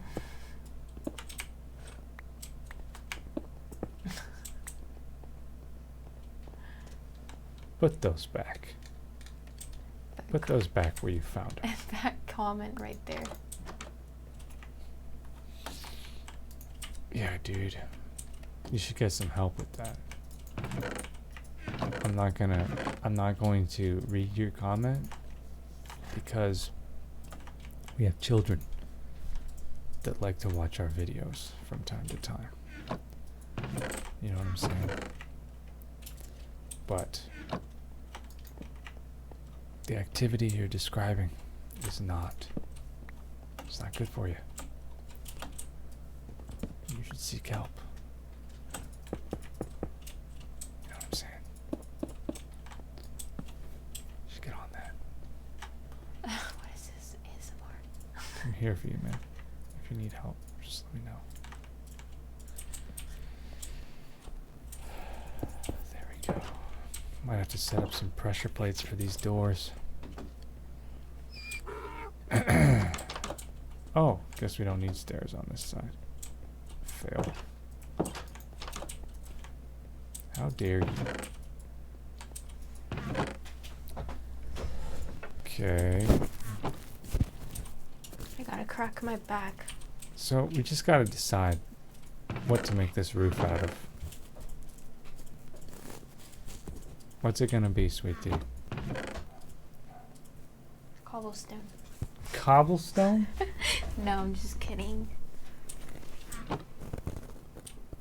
Come on. Whoa. Well, what do we have? What are our options? Wood, bricks, like clay bricks or stone bricks. Stone. Stuff like that.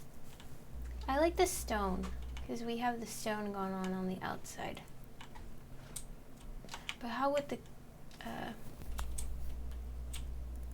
Come out! how would the bricks look? I'm kind of curious. We just looked at the bricks. I know, but I would like to see them on the roof. And are they what? They're not leak proof, you said. So. Well, look, I'm nitpicking. You know, it's not gonna leak because there's no leak mechanic. Well, you just took all the XP. Yeah. What the heck? I sure did. Did you want some? It's just gonna fall off somewhere. Probably. Here, I'll show you what it looks like. Okay. Gotta wait for more of those. Jeez, they're so slow. What did you think of Breath of the Wild? Keen is asking. Jeez. I'm a bit of a game critic, believe it or not. Well, you've been playing those games since you were like a little baby. So I could go on at length about that game. But I'll keep my answer short and say that Breath of the Wild is a fine game, and I'm looking forward to the sequel. Yay. I'll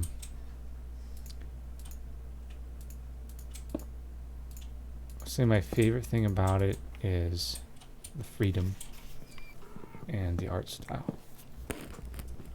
But it lacked many storytelling elements that really were my favorite part of previous Zelda games. If you know what I'm saying. It just lacked them. The storytelling was weak. That was definitely the weak point of the game. So,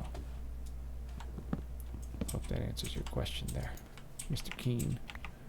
Cryptic Kids ask if he can play with us. You know the answer to that question. Sorry, unfortunately you can't, but... Tell him our politicized answer is that this world... Stop, that sounds horrible. Why should I stop saying that? Okay, well, you can go ahead and say it. Oh, crap, that's not what I want. This world is only open currently. Yeah, like this copy of the world, you know, like the original, is only for our family. But in the future... And the joke I like to make is that I have a sibling that is single, and so does Sweet D. So if you really want to play in this world, you could, like, the only way is to marry one of our siblings. Yes. But if you subscribe, we will in the future, we will feature a world for everyone to play on. We'll definitely be playing with viewers in the future. And possibly, I mean, I don't know, like, would it just be Java or would we do it for Windows? We just started in this with this project, so we're protective. This is our little baby. We're still newbie at whole the Minecraft community building stuff, you know. Mm-hmm. So give us some time. What was your question? I said that if and when we create a world, would we just do it for Java edition or would we do it on the Minecraft Windows 10 edition? I don't want to play on the Windows 10 edition until they force me to do it. Yeah. Can you put some more clay in there in the furnace? Sure. Oops. Oh, I can't build stairs. Gosh. I'm just confusing myself. I'm tripping, as they say. As the youth says. That's not a youth thing. Pretty sure they've been saying that since like the 70s. Why are you tripping? Man, you tripping.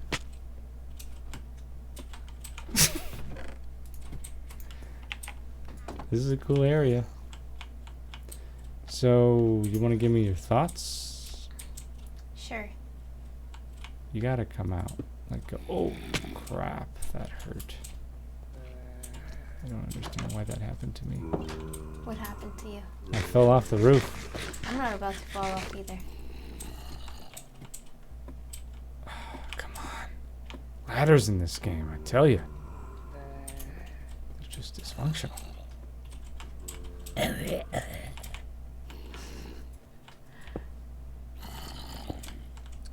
So I'm thinking it'll come out about like that. Ooh. I like it. The big bad wolf is gonna show up and he's gonna try to blow down your home. That ain't gonna happen. He can try. He's the one he will be slain. He's the one who came with for the 3 little piggies, right? Yes, that is the 3 little piggies. He huffed and puffed. And he signed an eviction notice. That's from Shrek. He huffed and he puffed and he signed an eviction notice. Oh my gosh, that's what horrible. Farquaad did. He evicted him. And he evicted all the little fairy tale creatures. Okay, but that from wolf... his lands, and then he banished them illegally to Shrek's swamp.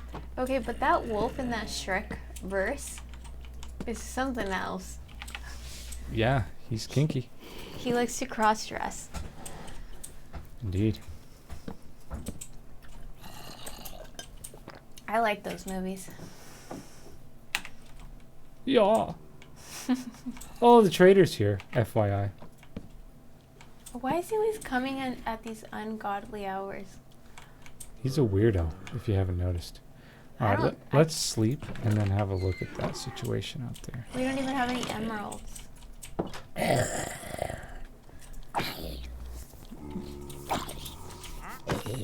Does he only accept emeralds? He's not like a villager. Will he'll accept other things in exchange? He's expensive. He only likes jewels, I believe. I mean, I could be wrong. Yeah, makes you wonder where he gets all that stuff from. Makes you wonder where he keeps it all. I reckon he's a criminal. Just my speculation. Whoa, there's an Enderman in here. What the heck? I don't know why he thought it was okay to just teleport inside our home and then leave like that. Hey, he only wants emeralds. He has cornflower. You know, we could kill him and take his leads. He doesn't even have anything worthy.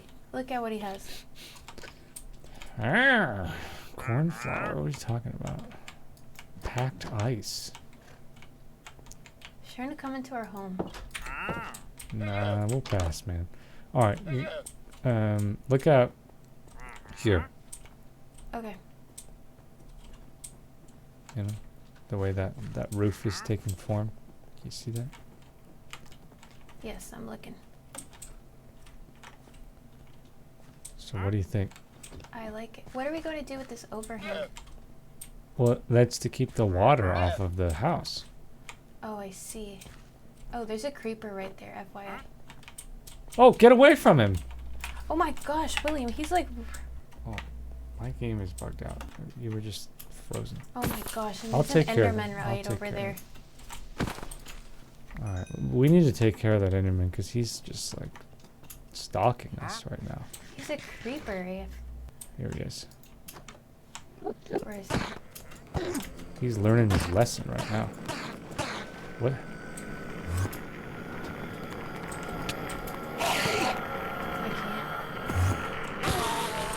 Got him. Killed him. Scumbag. Has the cold weather finally hit you guys down there? No, not till tomorrow or Monday. What do you mean down there? He lives in BC, right? He lives in. It's been snowing over there, I believe. We're pretty far north, bro. We're supposed. They're saying we're going to get some massive snowstorm. We'll see. We'll see. Yeah, I don't know about that. The Californians always say that because they're not used to the snow. I think this is your torch here. Take that.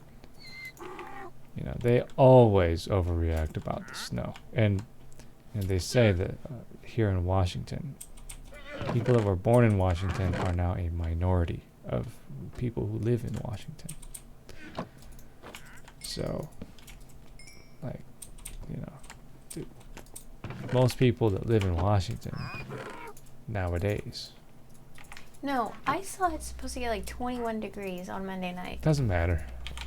I'm going to look it up now. 21 degrees does not equate to winter storm, as they're calling it. It's going to be a winter storm or a winter storm event. That's what they like to call it. It's an event. Oh, it's supposed to get 22 degrees. We'll see. But the high is 35.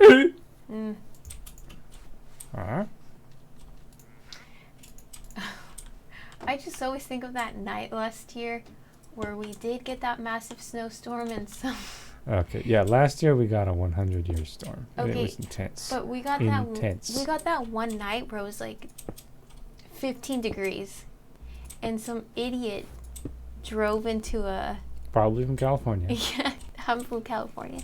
Drove into a pole, an electric pole, and then we were like out with power. Yeah, he knocked out our power, our electricity.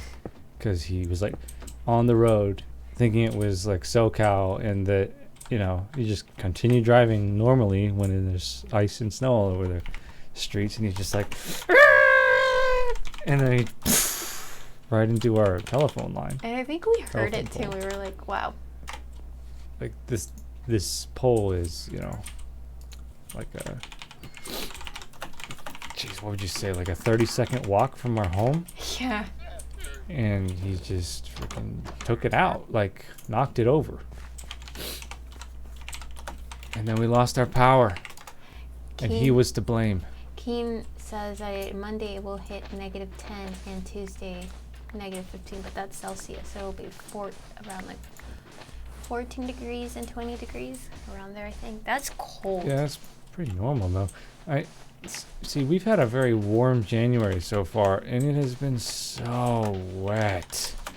I mentioned earlier in the stream that I got a new bike, and I've just been like really loving this bike. But yesterday I went out and it was raining all day, and I was waiting, just like, okay, sometime it's gonna stop raining and I'm gonna go out. It didn't, so I just went out in the pouring rain at night. I got drenched. In January. It's not normal. We're not supposed to get this much rain. It's not supposed to be this warm here. It's uncharacteristically warm and wet this January.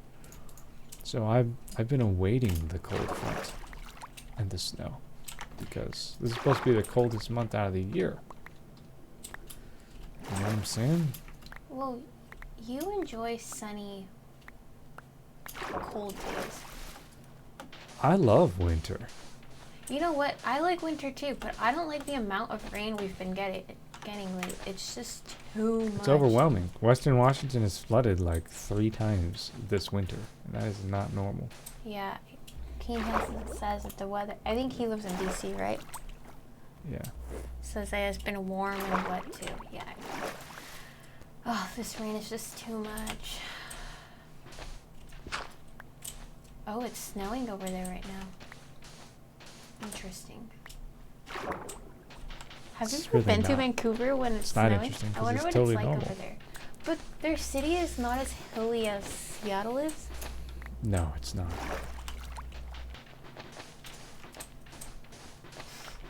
Hilly.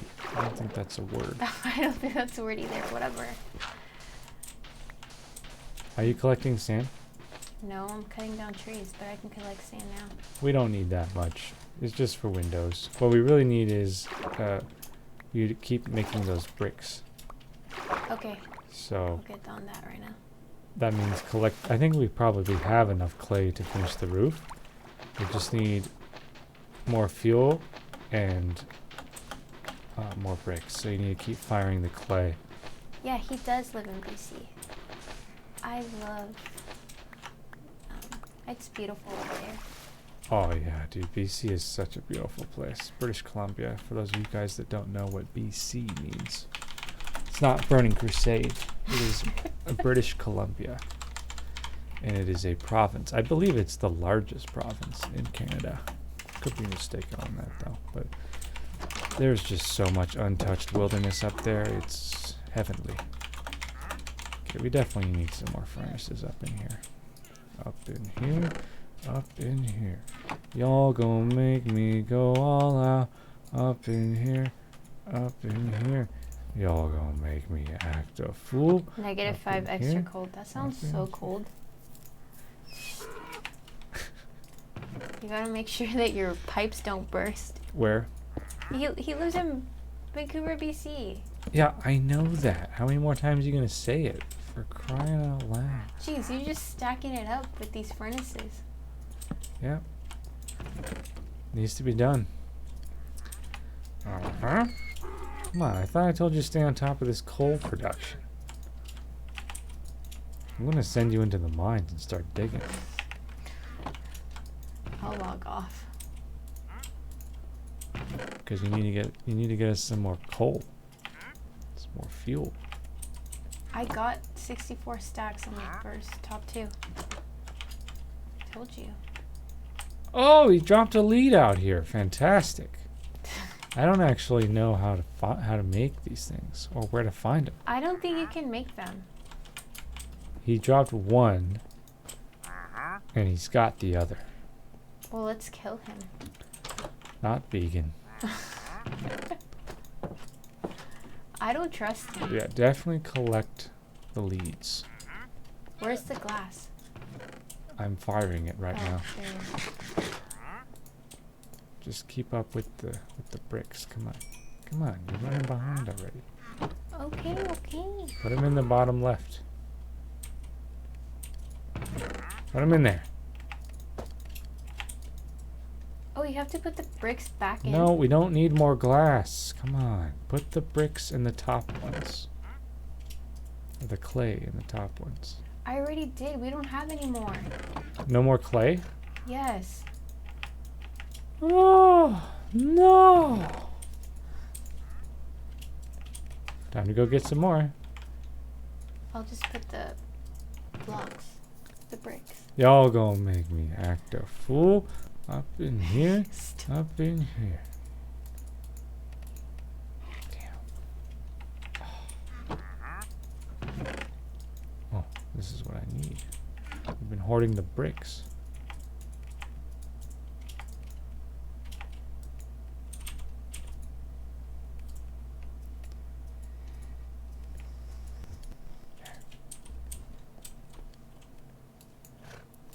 Okay, let's go get some more.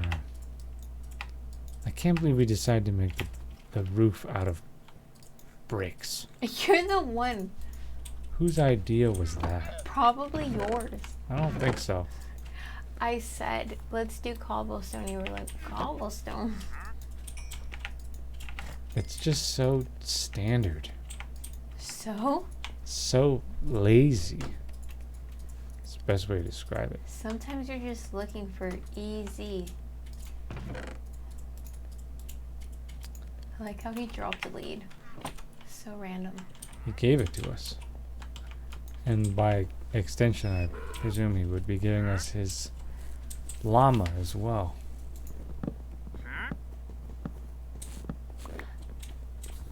The truth hurts. 3105. Guess what? What? He's obviously setting you up for a troll right now. Oh, don't do that. Sorry. Everyone in the stream just heard that too. He's sad face. He was going to say something nice, but obviously... And then I just presumed that he was going to troll us, and now he's offended.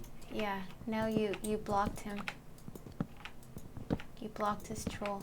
I don't know, I just figure with a name like that, the truth hurts. I mean, it does. It's a true statement. It doesn't. The truth will set you free, man. It's the truth. That's the truth. What is this, therapy? He's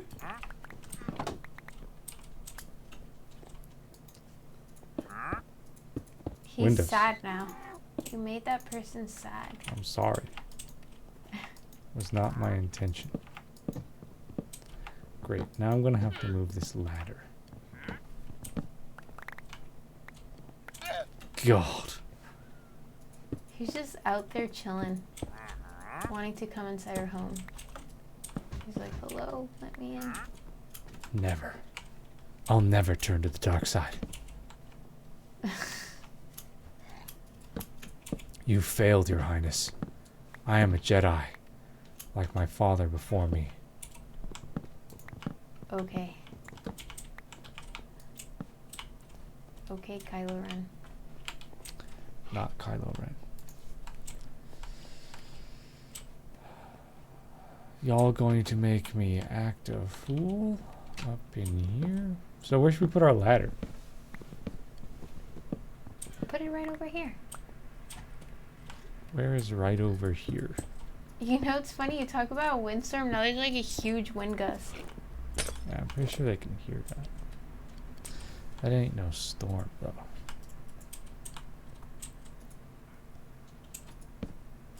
Like, Yeah. Dude. no, we need more ladders. That should be enough.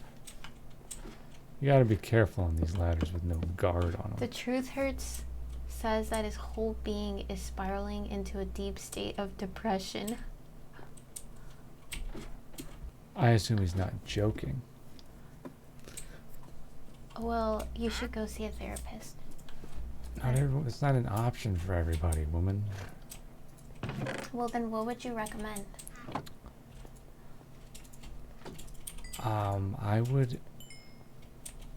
I could go on at length about it.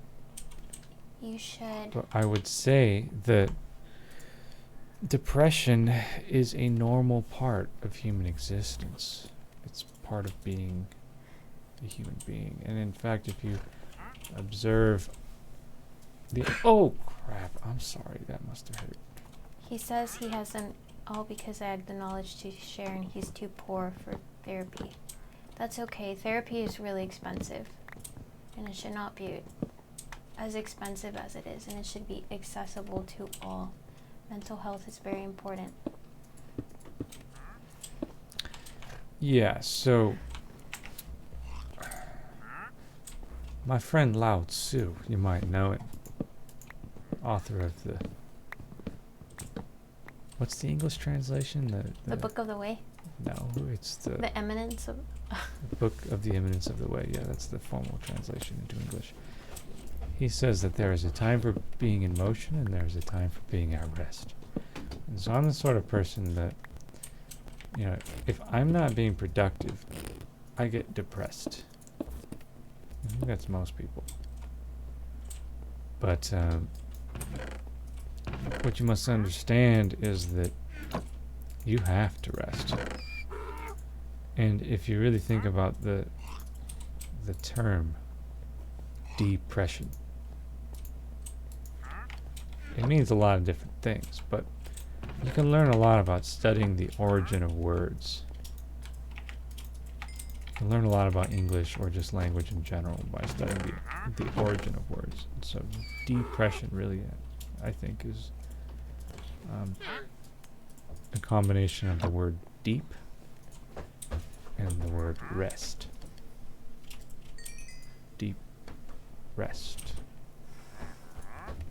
You know what I'm saying?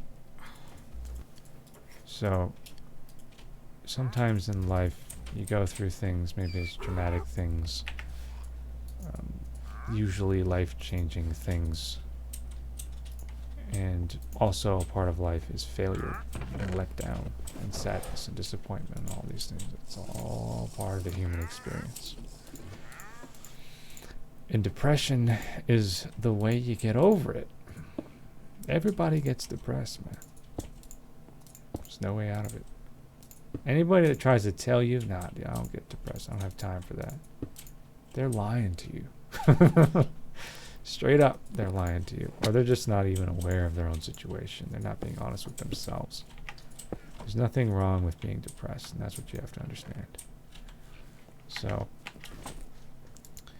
once you accept that, then you stop seeing depression as a negative thing. Because it's not. It's not a negative thing. Of course, there are negative things that happen to you in life. But depending on your perspective, good and negative, they just go together like positron and electron. Or light and dark. Good and bad. I mean, that's all perspective, man. So even negative things, that's just a way to describe events. Even negative things don't have to be unpleasant or detrimental to your health or your well-being. They're just negative. Like when an earthquake happens and it busts your wall out and part of your house collapses, that's a negative thing. Like, that's stressful. You don't want to have to deal with that. Just dealt huge property damage and all types of stress. But you see, nature doesn't take sides in any of these matters. Doesn't care.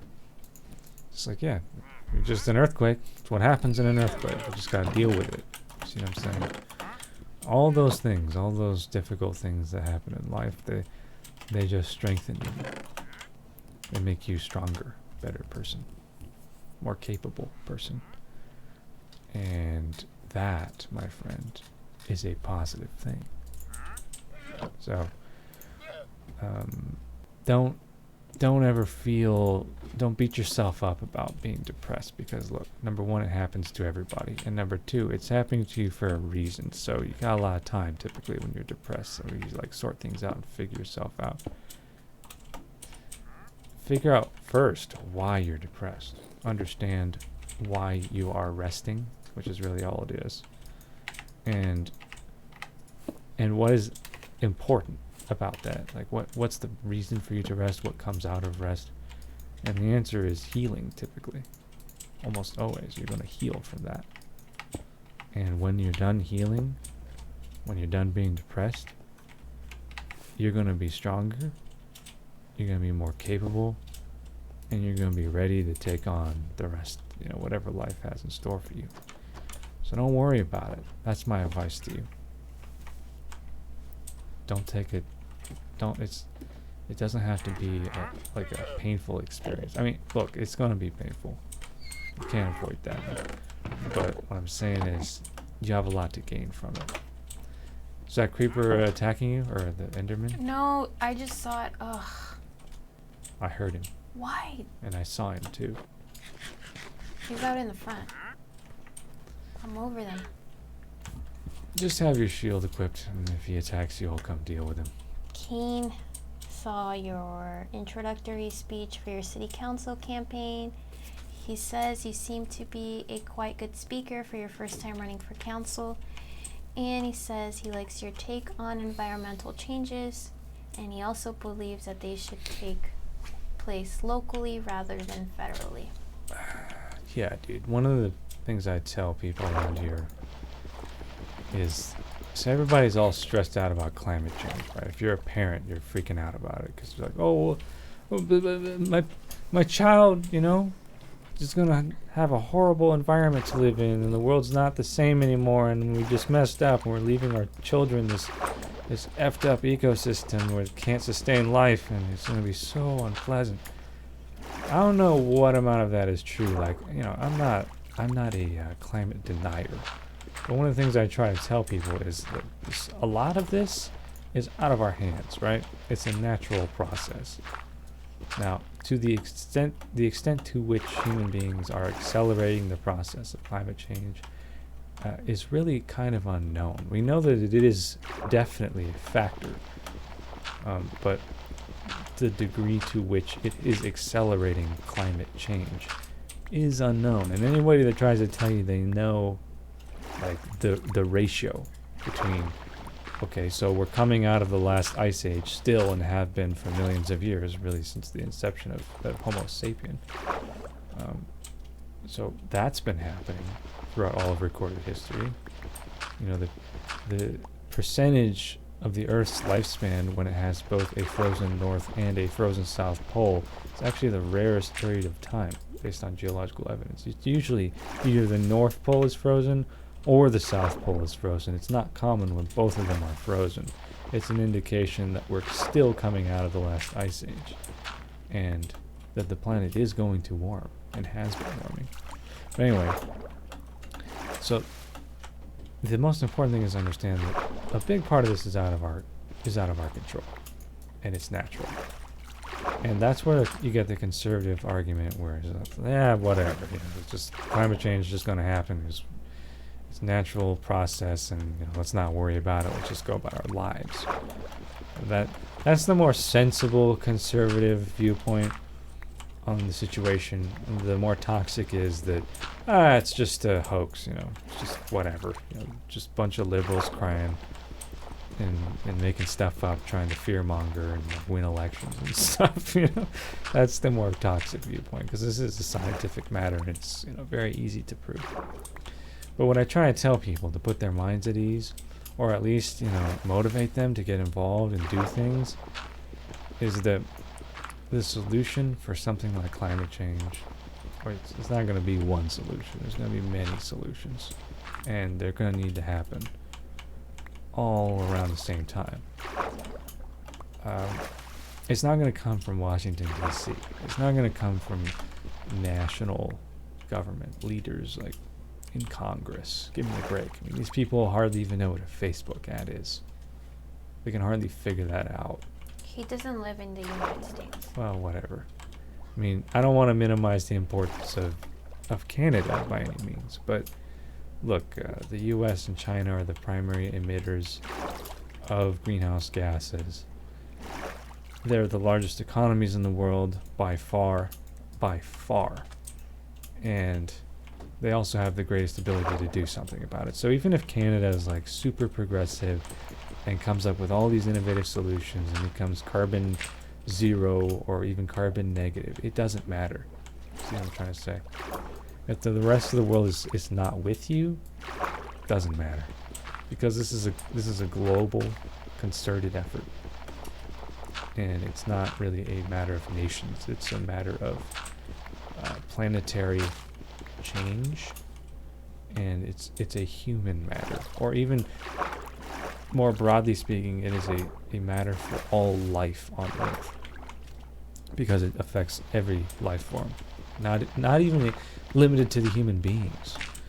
So the thing about big government, big countries, is they're slow. Like if you want big change out of Washington, D.C., the federal government here in the U.S., right, which is historically like the most important government in the world, you're going to be waiting around for a long time. You see what I'm saying? Because it's such a vast country, and there's so many different perspectives and opinions and issues that people deal with. The federal government is comprised of representatives from 50 different states, and they all got their own list of problems, and they're all focused on different things. Oh, there's pillagers here. Group up. Where? They're across the water from our house.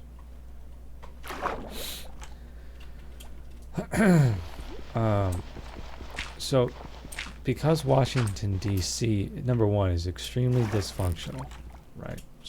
Historically more dysfunctional now than it ever has been. And that should be abundantly clear if you pay attention to U.S. politics. So,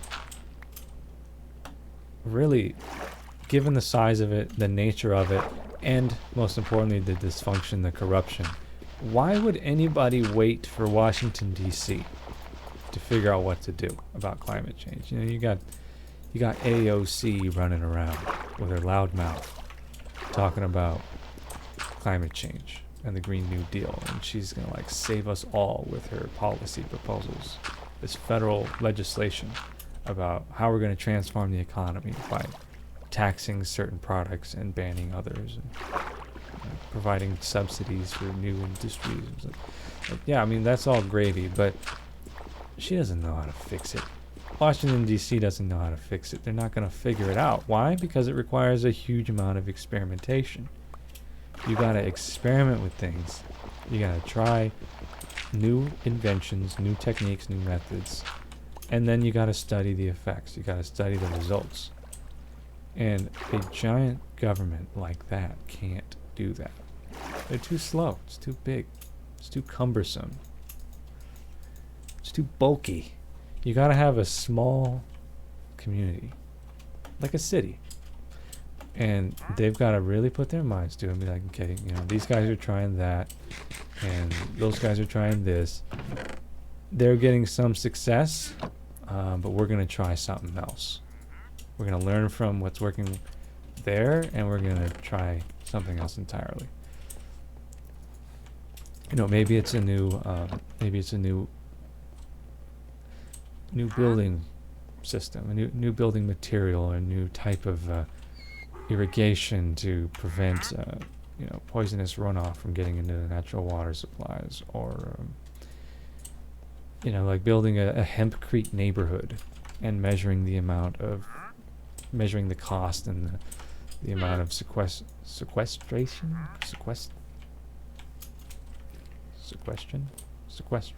That must be the word. Carbon sequestering. Yeah, how much carbon is it extracting in real time from the atmosphere? Like, those are all things that you could do by working with innovative, motivated, like, housing developers, and then permitting this new age construction for like a neighborhood or a public building, right? And then study it. That's what we got to do. And so, if anybody's going to discover, like, this is the most effective way to fight climate change, like this way of living, this lifestyle, or this form of waste management, or this form of detoxifying the water, because the issue is so much more complicated than hardly anybody realizes. Just to give you an idea of like how water plays a role. Oceanic dead zones where nothing grows, like not even plankton grow. That's plant life. Plants extract CO2 from the atmosphere and they produce oxygen. The imbalance in our atmosphere is a direct result of an imbalanced relationship between plant and animal life. I think you can figure that out, right?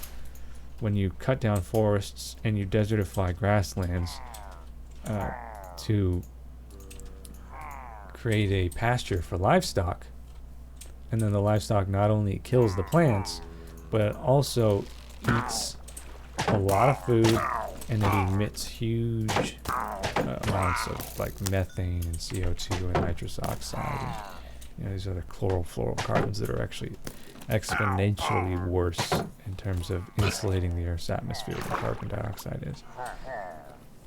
You understand, like, if we're going to reverse this problem, we got to bring the plants back. We got to bring them back quick and stronger and better than they ever were before, if we're going to start filtering the atmosphere, right? But you can't do that if the oceans are becoming lifeless, where not even plants grow. And one of the reasons they're becoming, the main reason they're becoming lifeless is because of runoff from livestock, animal agriculture. The other main reason is because there's all types of contaminants that we're just flushing into the river systems into the lakes and the creeks. All the water flows to the ocean. And anytime you contaminate the water, it's going to flow into the ocean. And then that's where it collects. It collects off the shores near the continents where the contaminants are just being flushed into the water. And then nothing grows. So, like, if we're going to solve climate change, we've got to figure out how to stop contaminating the ocean. Like, that would be a good start. That's part of the equation. Part of it. But it's a very necessary part. So a city government is going to figure out, like, okay, so we got all this stormwater, right? And our city's a great example because it's most of it's on a mountainside, and then the rest of it's in a valley. And so and we're also in a rain shadow, so it rains here like non-stop, right? So there's a bunch of civilization up the hill, and all their contaminants wash down into the valley section. And then the valley is right beside a major river. Big river. When it gets going, it flows at like 30,000 cubic feet per second. You probably don't know what the hell I'm talking about because I'm talking in feet, but you know, it's a lot of flow.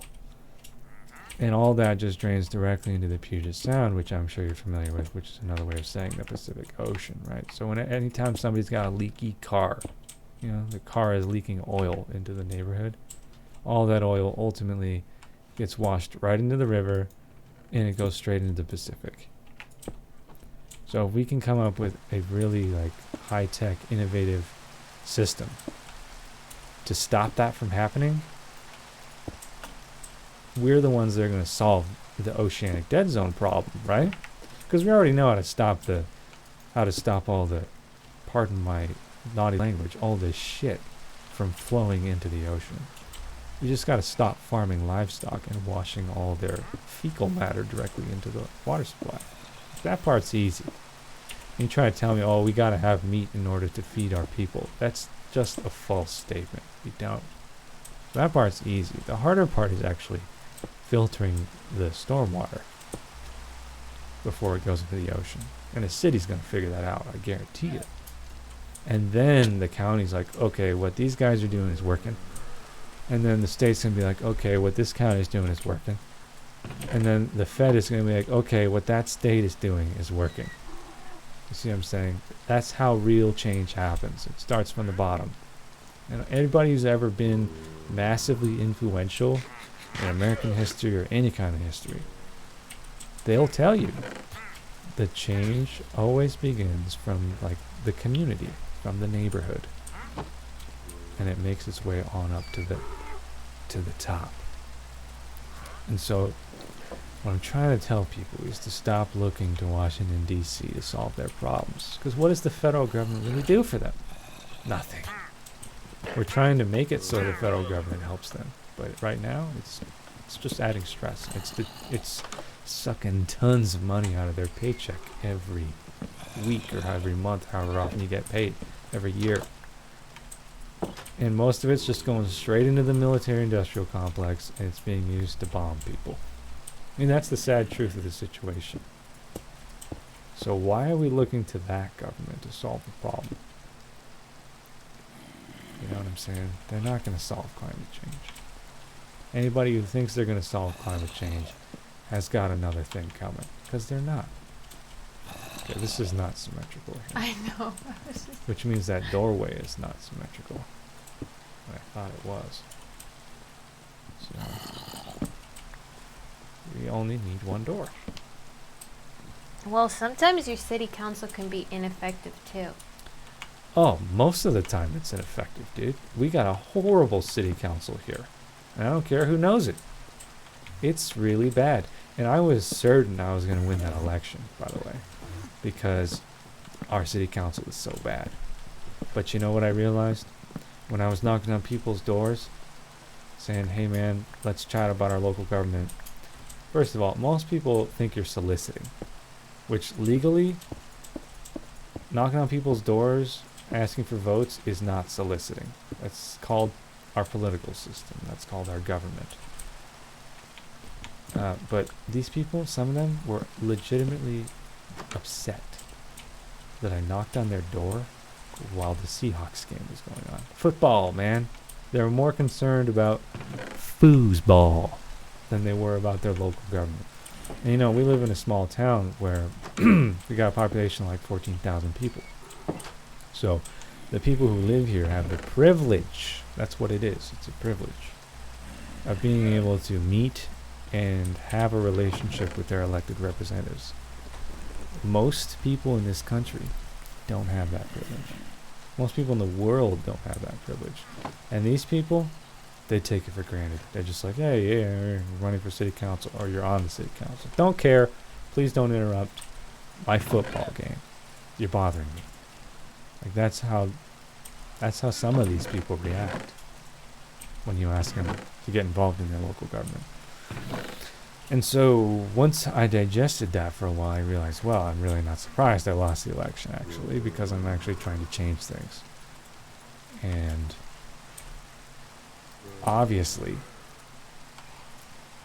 many of these people, if not a majority of them, because historically less than half of us vote, they don't care. Like, they're actually bothered. They're stressed out by their local government, like, trying to improve the situation. Me, I feel responsible. Like, when I walk into City Hall, I'm like, yeah, dude, I own this building. This is my building, and don't you forget it. And I don't mean that in like an arrogant way or a disrespectful way. That's the way it is. And I'm not a socialist.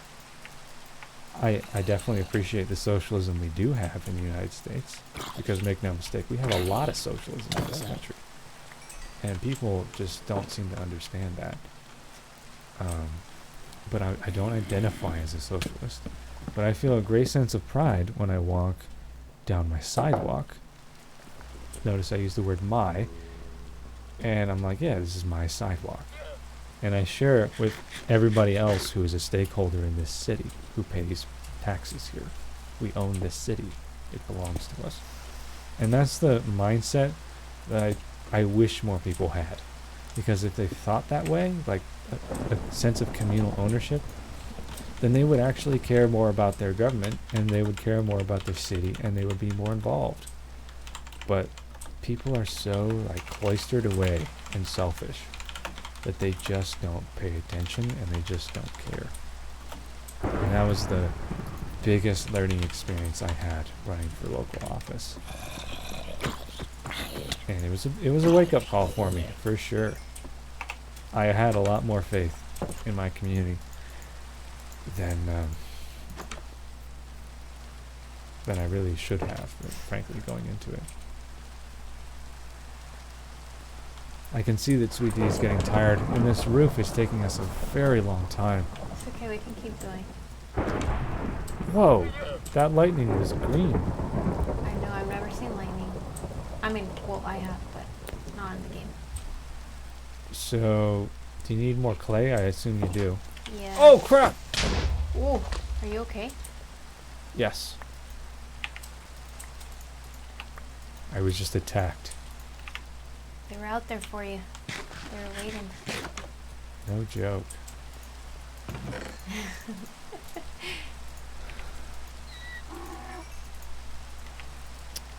Really need to sort out these chests here. I've been trying to. They're I'll work on it. just right in the middle of the room. We're gonna have to move them. Anyway, I'm not really sure if Mr. Keene asked a question, but he got me talking about local government. He responded.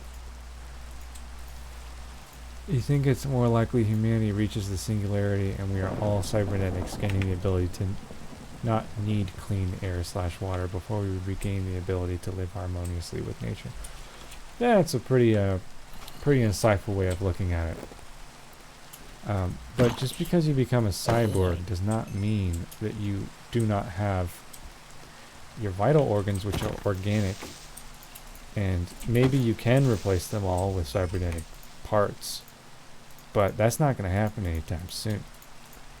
You know what I'm saying? It's going to be a few generations before you realize, oh, you're going to have a heart attack in 5 years and probably die, so we should replace your heart with this, artificial one. And you're going to be able to do that. Like, we're a ways off from there. Also, I don't think it'll be widely available for everyone and will be affordable. Oh, certainly not. Because, look, most people believe we have too many people on Earth right now. And I tend to be one of those people that the Earth is overpopulated. It's something I believe. So you're not going to want everybody sticking around for 400 years or however long you can live, because they're going to continue reproducing at the same time. So you're talking about living harmoniously with nature and also becoming a cybernetic life form that doesn't need clean water. Nah, dude. For as long as we have organic bodies, we're going to need clean water. There is no exception of any life form on Earth that I am aware of that does not need clean water. So, I disagree with your assessment on clean water, but I will say that we're not going to find ourselves in a situation where we don't have the technological ability to turn any water into drinking water. I mean, have you been to a sewer treatment facility? Have you seen the disgusting filth that goes into a sewer treatment facility? It is amazing what we can do with water. Make that drinkable, or at least make it safe to discharge into the environment, which is what we do here. But a lot of cities, they take their sewer water and then they drink it, if you can believe that.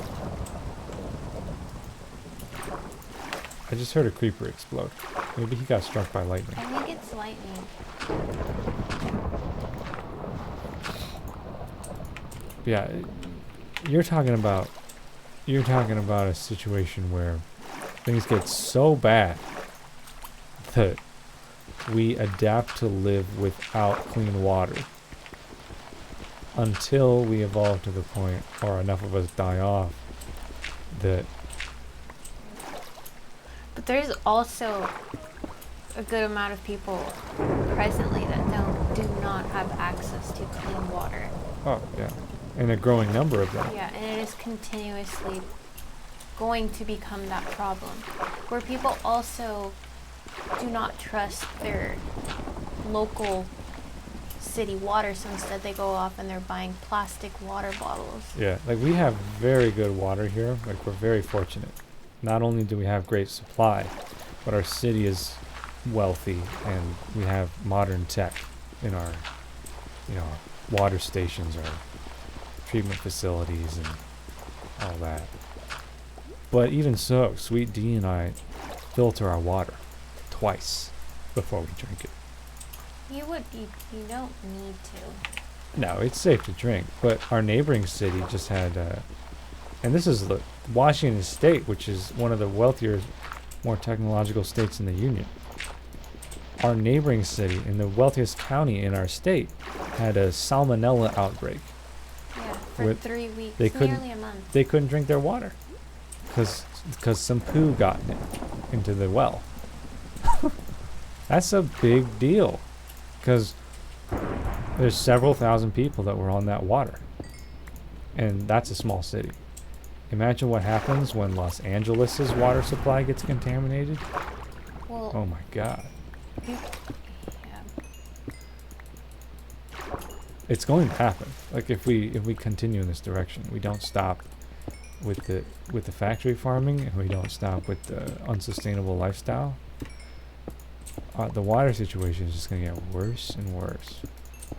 And people don't really understand how it affects climate change. They don't get how it fits into the equation, but it's a big part of it.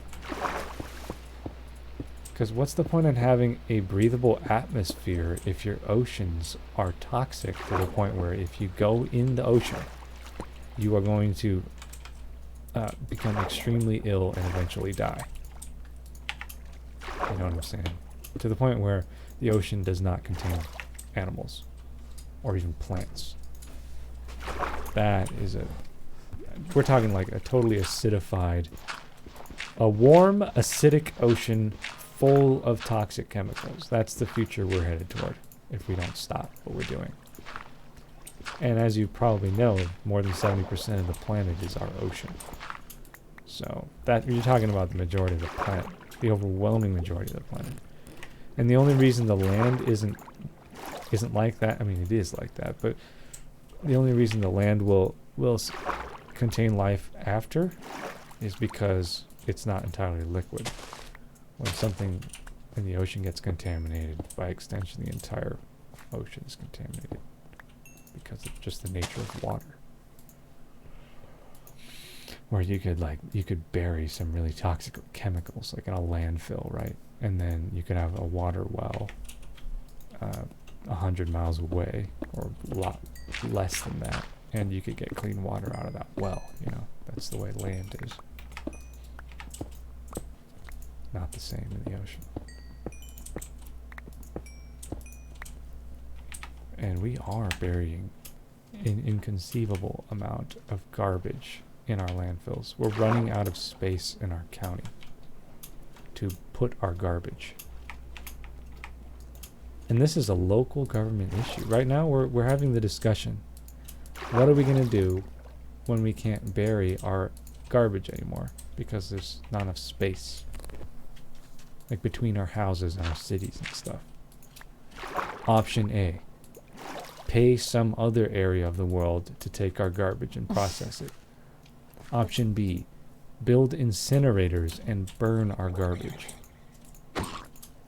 Which, by the way, just transmits it into the atmosphere. You can filter it as best you can, but ultimately you're turning that solid waste into gaseous waste and like carbon, and then you're just pumping it into the atmosphere. Not sustainable.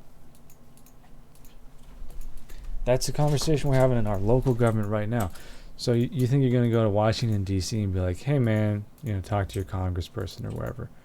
You can say, what are we going to do about, the trash problem? We're running out of space to put our trash. And be like, I don't know. Go talk to your county council. What is your city doing with that trash? That's how the conversation is going to go. So it's incumbent upon local communities to solve these problems. And people don't get that. In the U.S., dude, everybody points the finger at the president. They're just like, same way, like, if you pay attention to local government and you're dissatisfied, you're like, oh, it's the mayor's fault. Just vote him out. Vote him out. And next time we have an election, you're going to get voted out. That's always what it comes down to. But nobody wants to help. Same thing in this country. It's even less sophisticated than that. Oh yeah, well, the way my parents are? Like, my parents are not stupid people. And in fact, they're, I would consider them above average intelligence. Your dad's the lawyer. He has to know a lot. Education is not equivalent to intelligence, but yeah, my dad is a smart person. You know what they think? They think, okay, yeah, our country's really messed up, but it doesn't matter, or it'll all be fine when the Democrats take back control of the Senate and the White House. Oh, then we're back on track again. One party rule. And their congressperson who represents them thinks the same way. I've met this dude. I've listened to him speak. He's the same way. That's why they elected him. Because he thinks like that.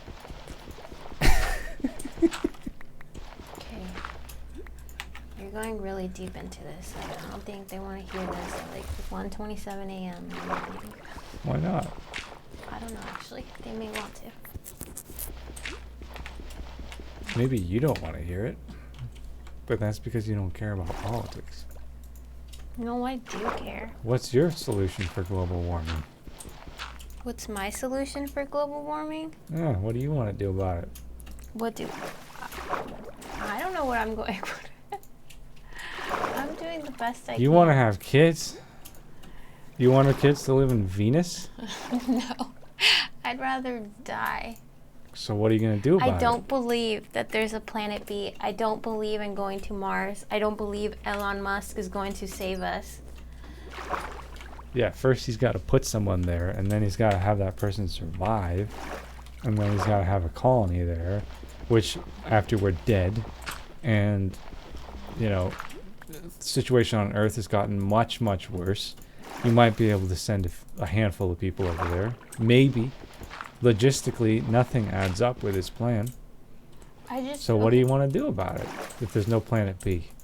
Well, we just need to learn to live more sustainably. So who's going to come up with the solution? Well, we have to come up with the solutions. So why do you say that people don't want to hear about this stuff at 1:27 a.m.? I think they do, but I don't know. Yeah, that's what I thought. I'm just speaking for myself, I guess. So you know how you learn? How? You talk about it and you think about it and you come up with ideas, and that's exactly what we're doing. Crap. Don't blow. Idiot. Just blew up my house. Oh my goodness. I'll never forgive him. He's like, I'll never forgive you. He destroyed the oak blocks too. Where'd you put those? Oh, here they are. Planet B is a ridiculous proposal. I would tend to agree, my friend. I think it's so stupid. It's feasible, as in it's possible to colonize another world. Okay, but that should be one of the very last things we're considering when the probability that such a mission is successful is so low that it's like, why would you even spend your energy doing that when we have much more important matters to attend to? We can't even take care of this own damn planet, and we're gonna go to another planet and do the same thing?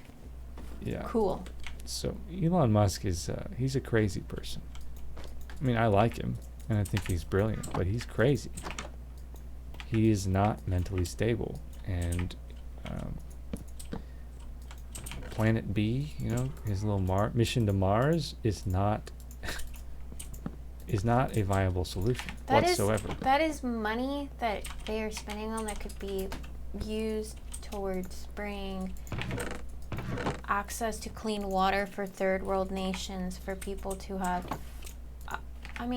they could do all sorts of things with that income, but you know what, that's his income, and he can do whatever the hell he wants with it, I guess. Yeah, but I mean, his goal is to, he's obsessed. I mean, like I said, he's crazy, but his obsession is to make humanity a multi-planet species. That's what he likes to say, as the solution to this situation we find ourselves in. That's what we're going to do. Humanity's going to become a multi-planet species, and then mission accomplished. But what happens between now and then what happens when humanity is a multi-planet species? So say we have a Mars colony. Well, Earth is still going to be jacked up unless we do something about it. Well, and I think, once again, it'll be ridiculously expensive for you and your family to go to Mars to begin with, which will not be accessible for all. Here she goes again with the Bernie Sanders campaign. It's not that. I'm accessible drinking water for all. Look, it's not that. I believe that everyone has basic human rights. Who the hell can afford his Tesla cars? His cars are not affordable and accessible for all. If we can't afford it, and we're in the top 1% of the global population in terms of our prosperity, then you're talking about less than 1%, which is a tiny, tiny fraction of humanity. But then I don't even know what percentage of humanity uses cars in the first place. So, I mean, yeah, I admire Musk because he's trying to do something, and he's active, and he's productive, but how helpful is he, really? I think if he spent his energy on other things, he could be a hell of a lot more helpful. But at least he's doing something. He's not just hoarding his money, you know what I mean? Which is what most billionaires do. He's trying. Yeah. That's what counts. People enjoy their vehicles. They love their vehicles, and they love his vehicles, so. And it's a green, I mean, I guess they're sustainable. Right now, the way they're being manufactured, they are not sustainable because of the material cost. They're more sustainable than our vehicle. Yes. Let's go with that. Well, it depends on how you're producing the electricity, actually. Because if your community is charging the cars from fossil fuels and coals, which is what most communities do, then there's not really any difference between driving an EV and But I guess it, like, in our situation, we drive, you know, we could have got a new car, a brand new car, if we had wanted to, but we ended up buying a gently used car, so we are upcycle, I guess. Yeah, that's right. The main issue, and it's higher tech, so like they claim that it's partial zero emissions or whatever. Okay, but that's bullshit because it's not.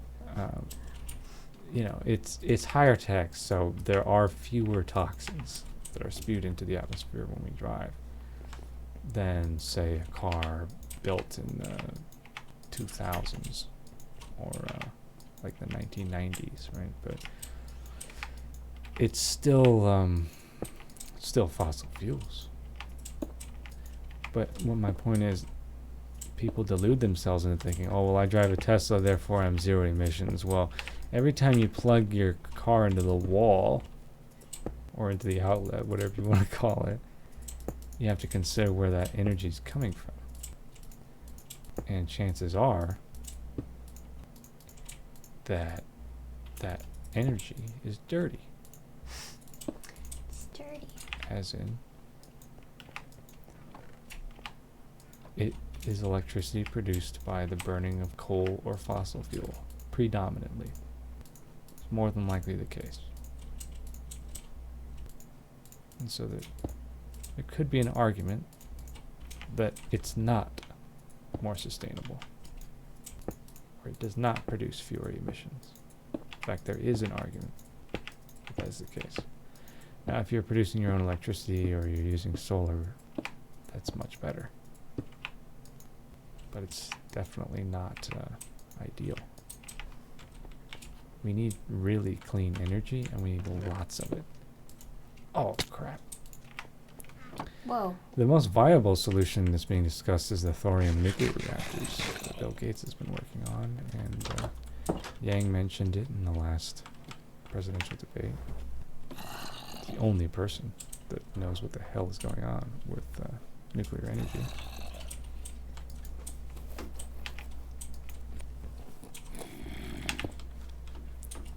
Chaboy Bernie isn't, that's not his forte.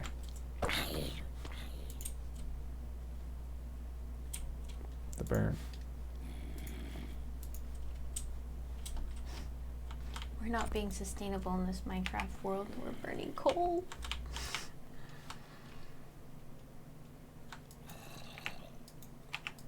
What happened here?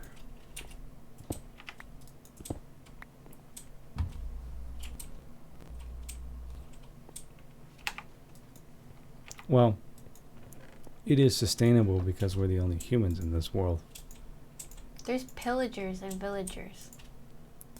True.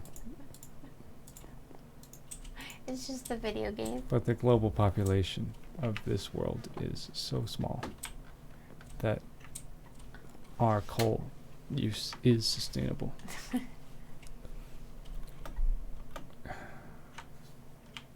There's a lot of mobs out here.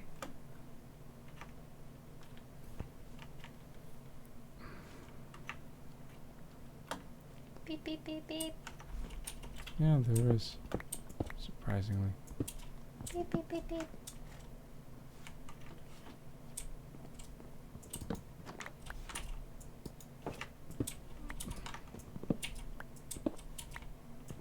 Yeah, dude.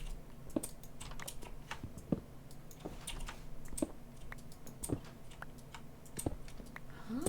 Where did that come from?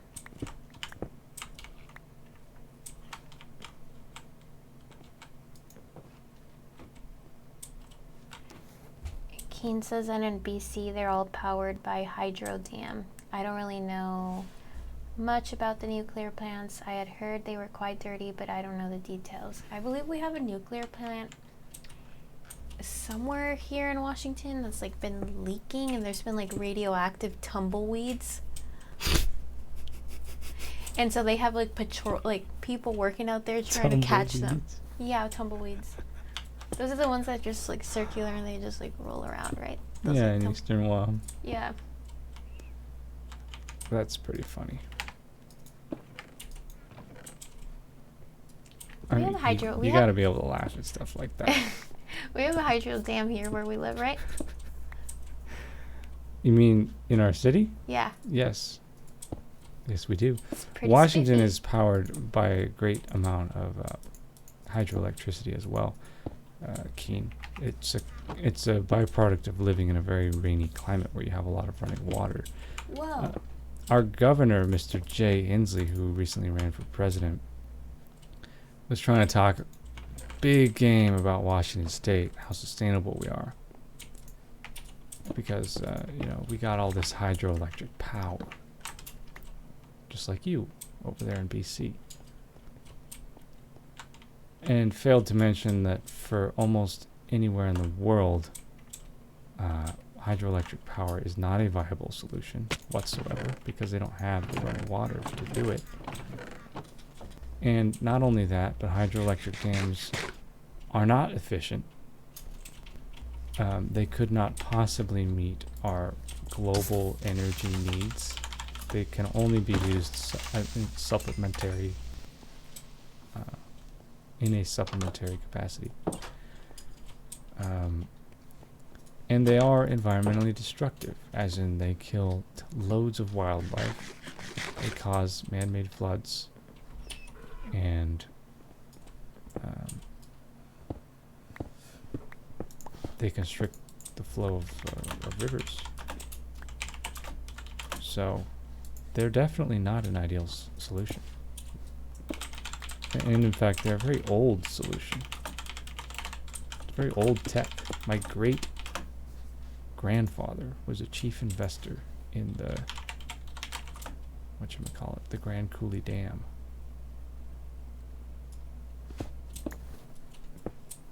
So that's how old we're talking. Old. My great grandpappy.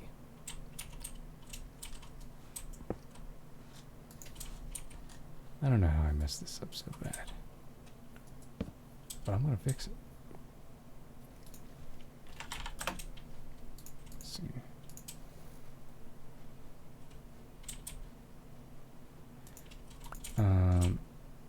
The reason I mention the nuclear energy is because, like, what else are we gonna do?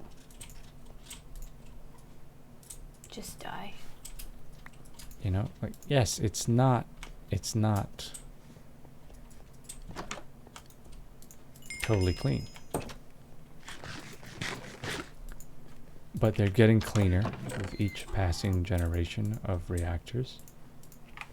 To the point we're at now where it's like the safest, cleanest option we have in terms of meeting our energy demands. And yes, there will be problems that arise. And because it's nuclear, everybody freaks out. And they're like, oh my God, it's nuclear, so it's going to blow up and kill everybody. Just like Chernobyl, right? Which is an exaggeration. That is an exaggeration to say that.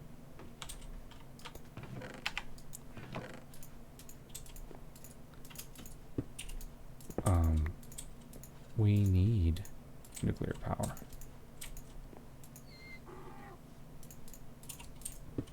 And that's the truth. By the numbers, we have to have nuclear power. Unless somebody comes up with something better real soon. So, yeah, hydroelectric dams are pretty legit tech. It's really old. It's really not that advanced. I think the huge thing is that we have a lot of hydroelectric dams here, but what is becoming an issue is with our fish population, specifically you in BC and us here in the Pacific Northwest, is our salmon population are suffering greatly. And they're like, oh, the orcas, they don't have their main food source. it's just it's a horrible offense to the ecosystem to put a hydroelectric dam over a river. It's really, really unnatural. But they're freaking useful. I mean, are they really though? They don't produce that much electricity. They really don't. They're overrated. I mean, yeah, BC is a very vast province. There's so many creeks and rivers there. And there's also not that many people. The entire population of Canada is what, like 30 million people? California has more people than Canada does. You know what I'm saying? Don't even get me started about Eurasia, because they have an obscenely large population where there's just no way hydroelectric could pose a legitimate solution for their needs, their energy needs. And that's just the way it is. Oh, you're right. California has more people. A lot more, right? I believe like 3 million more. Oh, it's not that many. That's a lot of people. But I mean, that's just one state, right? We got like 320 some documented citizens. 320 million Americans documented. Yeah, that's a lot more energy. And yeah, Washington, where we live, like when I write the check to my energy company, we got like 35% of our energy that's hydroelectric here in King County. And we have a lot of hydroelectric electricity. You see, it's the demand that won't be met by that tech. Now, nuclear got the output, and it could be sustainable, or it could at the very least hold us off until we come up with something better. You know what I mean? Because it can legitimately meet our needs. Now, like these horrible incidents like with Fukushima, that's just bad design. I mean, Japanese are great engineers, but they really messed that plant up because they didn't account for the worst case scenario. And that's unacceptable when you're building infrastructure of that size. So that's not, I mean, we know not to do that again. And We know. like Bill Gates, I don't know if you know Bill Gates, I'm sure you do. He is like one of his main objectives is this new age thorium reactor that is super safe, super efficient, and the waste is much easier to manage than previous models. It's the most viable solution we have right now for clean energy. The other thing that people have been talking about wind, first of all, windmills aren't, just like hydroelectric, they're weak sauce. They can't meet the demand. And they're also like hydroelectric in a sense that they massacre the bird populations. Dude. Windmills do to birds in a windstorm or just on a regular windy day what dams do to salmon during spawning season. Carnage. Can't have it.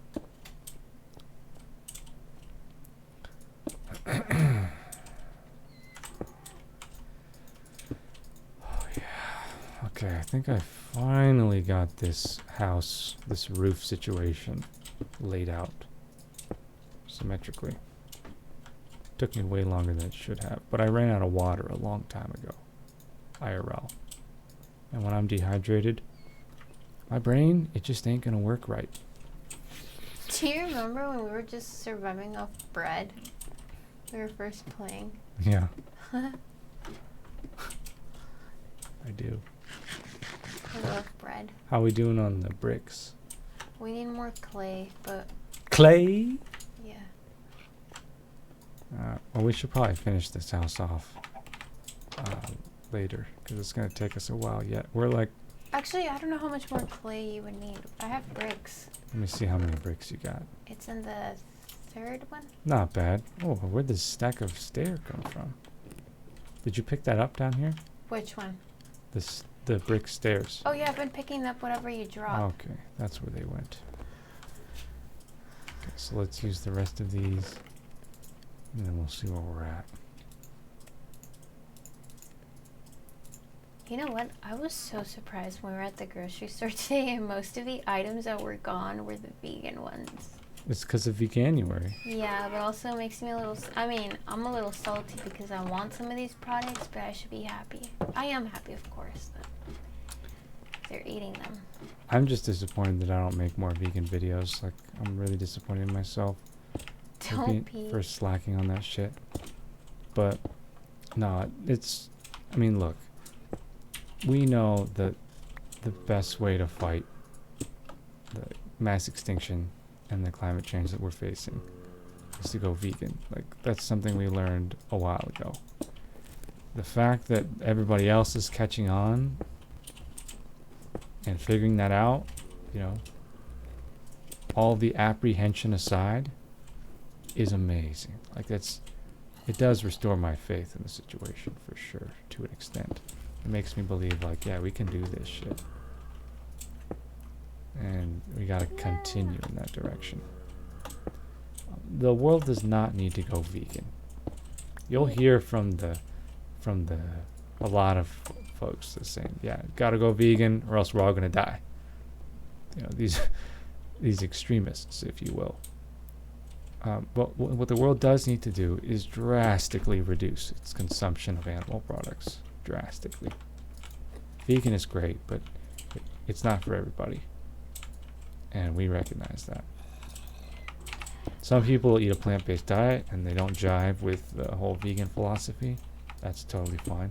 Some people just want to reduce their impact drastically, but they still want to eat animal products. Also fine. I would prefer that they understood the ethics of what it takes to produce dairies. Most people don't. Or I think most people understand what it takes to produce meat, although maybe they don't understand the factory farming situation. And then they choose to do it anyway. So I can't really agree with that, but I can at least be tolerant to an extent of certain people's choices. Eat more veggies. But one thing I can't really stand for is ignorance? People that just refuse to accept the situation as it is. Yeah, ignorance is a good way of putting it.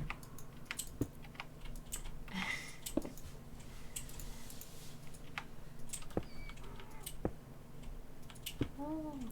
And so, when we go to the store and vegan items are sold out, that's a win. Also, we were there like at 6 p.m. So, difference does it make? They're stocking those shelves all day. They stock that stuff as soon as it comes in. Yeah, I know. The shelves only empty either A, they're short-staffed, or B, the truck hasn't come in yet. And Whole Foods does not get short-staffed.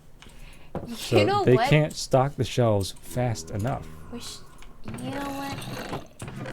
I just love all these new vegan products on the market. I just want to try all of them, but I'm going to we will. broke. Nah, dude. Because we're going to make money trying the products. That's what you have to understand. This year, we're going to get sponsorships. We're going to get people sending us products to try. If our post office actually lets us look. Yeah, I know. Guys, a company called Elmhurst tried to send us like a crate of their milks. Because they saw our oat milk video and then they watched a couple other of my videos and they were jiving with it. Like they were commenting and stuff. And so they got in touch with me over Instagram of all places, and they're like, "Hey man, we want to send you some milks and have you review them on your channel." I'm like, "Okay, here's the address." It wasn't going to be a paid sponsorship. It was just a gift. Yeah, I guess you could call it product placement, but not paid. Yeah. They do it that way for legal reasons. But you know what that blossoms into is a sponsorship. And so I don't want to call them stupid because I don't want to disrespect them. It's a small post office. I do feel bad for them. I don't. They get paid full time on our dime to run that place. Relax. I'm relaxed. Okay. They just... I don't feel bad for them. That's their job. Why should I feel bad for them? Well, you can just finish. If they don't like their job, they can leave their job. Well, you can finish the story. They bounce the package, as they do so many others. And not just to us. They do it to everybody. Oh, great. There's phantom here. Oops. Just fell. Let's sleep here. I want to deal with these guys while I'm building the roof. They returned it to sender. So we never did get that crate. I'm so sad about it. It's okay though. Yeah, it's just we'll get there. They need to work towards more sustainable packaging, anyways. Do you need more clay? I do actually. I could go get clay. Every time I hear that word now, I think of Cassius Clay and how people used to call him Clay in an effort to disrespect him. Oh, the donkey. Donkey.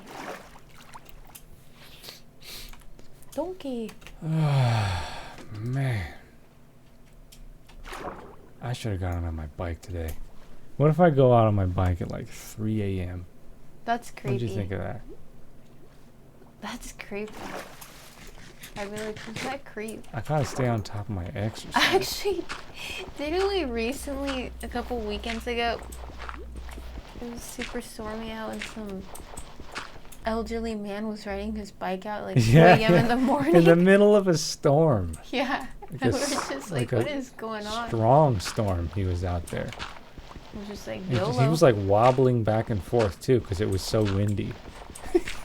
He was trying to keep his bike upright and the wind was threatening to blow him over. Sideways rain and he's just going. That is a slow pace through the storm. And I'm like, did you see that guy? Yeah, just went right in front of our house. This old dude on a bike. We were like watching a movie or something. And Sweet D is just he's just doing his thing. And he's like doesn't even care anymore if he dies out there. And I got to thinking, yeah, it's one hell of a way to go. I love biking, man. If I'm gonna die, a bike accident would be a good way to go. Don't say that. I don't want to get hit by a car, but if I were to like say fall off the mountainside on my bike when I'm like 80 years old, that would be a good death. I was hit by a car. Huh? You remember? Oh yeah. Well, no, I didn't know you then. Of course you did. I was a child. And I was living in California. Yeah. She got hit by a car. I'm afraid of clowns. I had to run away from a cloud. Hey, Chili Mango 101 on Mixer. Thanks for following the live stream. I love chili mangoes. Mangos con chile. Oh my gosh. Con tajin. You think he's Latino? He or she? Maybe. Could be. Why else do they call themselves Chili Mango? Chile mango. Or maybe it's a Caucasian person who has tried the chili mango and they're like, wow, this is life changing. It is so good. Oh. The tahini, that's what they put on there, right? Tahini, yeah. If you guys I prefer I don't like tahini. Doesn't it have citric acid in there? Yeah. Forget about it. I just love anything acidic. Woohoo. No, dude. Get something more wholesome. We have the Trader Joe's one. Just make it. Chili mango. Where are all of our champagne mangoes? Aren't they in season right now? No, I don't think they're in season yet. I love mango. Mango. Yeah, dude. They say it's the most popular fruit in the world, if you don't count tomatoes. Tomatoes are a fruit. What about avocado? Mangoes are more popular. Because it's Asia. I wonder what everyone's favorite fruit is. Like, every Asian country eats mangoes. What's your favorite fruit? Me? Yeah. Oh, man. Why you gotta give me such hard We questions? eat a lot of fruit. Man, I would say it depends on my mood. And it depends on, like, how ripe and how perfect the fruit is. But if you're talking, like, perfect in-season fruit, Yeah. I would say I need to eat tropical fruits in their native habitat first before I answer the question, because all the tropical fruits we eat are picked underripe and then shipped here. Well, you've had... But I have had Philippine mangoes and from coconut. the Philippines. And I would have to say either the Philippine mango or a Fuji apple. Oh. And it's tough to beat a perfectly ripe navel orange. Oh, yeah. I mean, or a perfectly ripe Rainier cherry. Oh, I can't pick one. I was just thinking It about depends on my cherries mood. earlier this week. I love cherries. But being a Washingtonian, I can always fall back on the good old faithful apple. And my favorite apple is Fuji, and which is, of course, of Japanese origin. And I get to eat the best apples in the world because we don't ship them anywhere. Like, you just go to Eastern Wa, Or the farmer's market. or you can grow them in Western Wa, and those are the best apples in the world. And they're not underripe when you eat them. They're just... You know what else is super good? Figs. There are vegans out there who don't eat figs because they say figs aren't vegan. I Yeah, I'm say aware of go that. find something else to cry about. Because the part of the fig's evolutionary design is to coax wasps into the fruit sap, suffocate them, and then grow the fruit around the wasp. So that's why they say it's not vegan. Watermelon too. Oh my gosh. Remember when I went to go visit my uncle and he was just talking about growing watermelons with you? So weird. Because he knows I like agriculture. And that's what he was into at the time. But I wouldn't waste my time trying to grow watermelons in Western Washington, though. Melons are tough to grow here. We don't get enough sun. Blueberries, raspberries, strawberries. Oh, I'm hungry now. Oh, you know what we need is more coal. Oh, yeah. Should we start a mine? Sure. I got a healthy, enchanted diamond pickaxe here. You know, I don't like mining. Okay, well, where should we put the mine? Somewhere far. Well, you know what would be really cool is if the entrance was underwater. To the mine. Yeah. I think Yeah, let's put it right here. Put it right here. Xavier, who is keen on YouTube, he recommended an underwater fortress or home, whatever you call it. Yeah, we'll get to that. But for now, I'm going to do an underwater mine entrance. It's going to be epic. You know, the couple times I've been up into BC, like specifically when I stayed in Victoria last year when I went to this grocery store there, and they had really great produce there.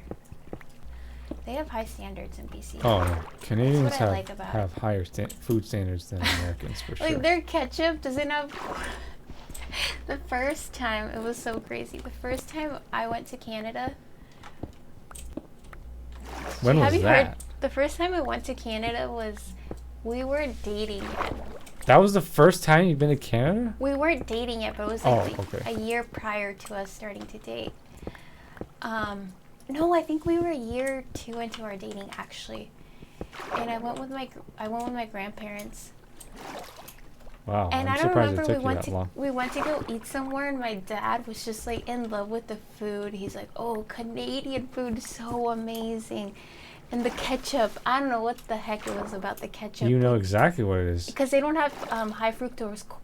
They use maple extract. No, they don't use. It was just cane sugar, and it reminded them of. No, they use maple extract. No, they don't. Yes, they do. How do you know that? Because I've studied it, and I have Canadian friends, and I ask them why it's so good, and then I look at the back of the bottles and read the ingredients. So literally, we went to a grocery store, and my parents just stocked up on ketchup. And every time we would go back, I mean, I haven't been to Canada quite a lot.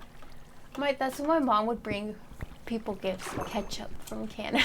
The frick. Yeah, because our ketchup is disgusting by comparison. Because in America, we have a lot of corn.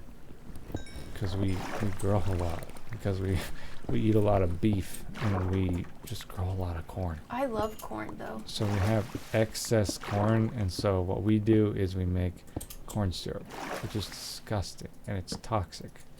Maple syrup, though, is amazing. Yes, and so the Canadians have a lot of maple trees, which, by the way, are an extremely sustainable crop, if you will. Oh, so really? So They sequester tons of carbon. So you're saying that as far as a sweetener goes, like for sustainable sweeteners, Yes. maple would be the most sustainable sweetener out there? Probably, yeah. Yeah. Oh, maple syrup is so good. Just be careful of the monocultures. And you always got to be careful of the monoculture. I feel like maple farmers tend to be sustainable, like especially like small time. But we can also grow awesome maple here, obviously. Well, not like where we live. I know. You can grow maples in most places in North America. That's true, that's true. Del One Dom. Hello, Del One Dom on Mixer. Thanks for stopping by. Chili mango. Yeah, What a great user. Chili Mango followed us, but he's a little shy because he hasn't left us a message. He's just listening and enjoying, and he's like, I'm gonna follow these guys. Either that or he's a bot. One or the other. Could also be a sheep. If you, definitely everyone should try chili mango. I mean, I don't know if that's like something most people would go for. Geez, most? As in 50.01% or more? Yeah. Yeah, I think they would. Okay, but it's so good. Like, I like it on apples, cucumber, oranges. But that's just a very Mexican thing. Indeed. Mexicans do love their chiles. They can't get enough. Put it on everything. That's why we have heartburn. No, that's why you have acid reflux Yeah. disease. It's a disease. And it comes from having too much acid in your digestive system, in particular, your stomach. And then you actually regurgitate it through your esophagus because the acid has compromised your sphincter. Those little lollipops, you don't like them, but the Mexican lollipops that have, that are mango or corn shaped and that they have chile all over them, like the chile powder, the chili powder.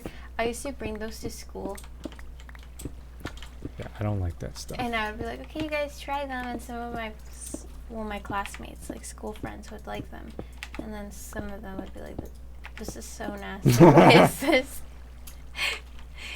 And Mookie, she would always be like, hey, can you bring some? She'd always ask me for them. I was like, of course, I got you. Yeah, that stuff's nasty. They're so, yeah. I don't know why, but I want one right now. Or like, another thing I would do is like with tamarind, there's these candies too where you do like, it's like a hard shell and then there's tamarind in the middle and the outside there's like chili powder. Oh. Chili powder? Yeah, chili powder. I'll pass. Just go for the plain mango. I don't mind the chili powder. Chili lime powder is really what it is on mangoes. I just really dislike that candy that they like. What do you need to eat to fight acid? Nothing. Dude, just don't overdose on it. That's the key. I just really like acidic food. Like, I love adding lemons. Like, you know, having lemons all the time and just adding it to everything. It's so bad. What the? Well, that was creepy. I just turned around and there's a bunch of zombies marching at me. And I think one of them used to be a villager. That's creepy.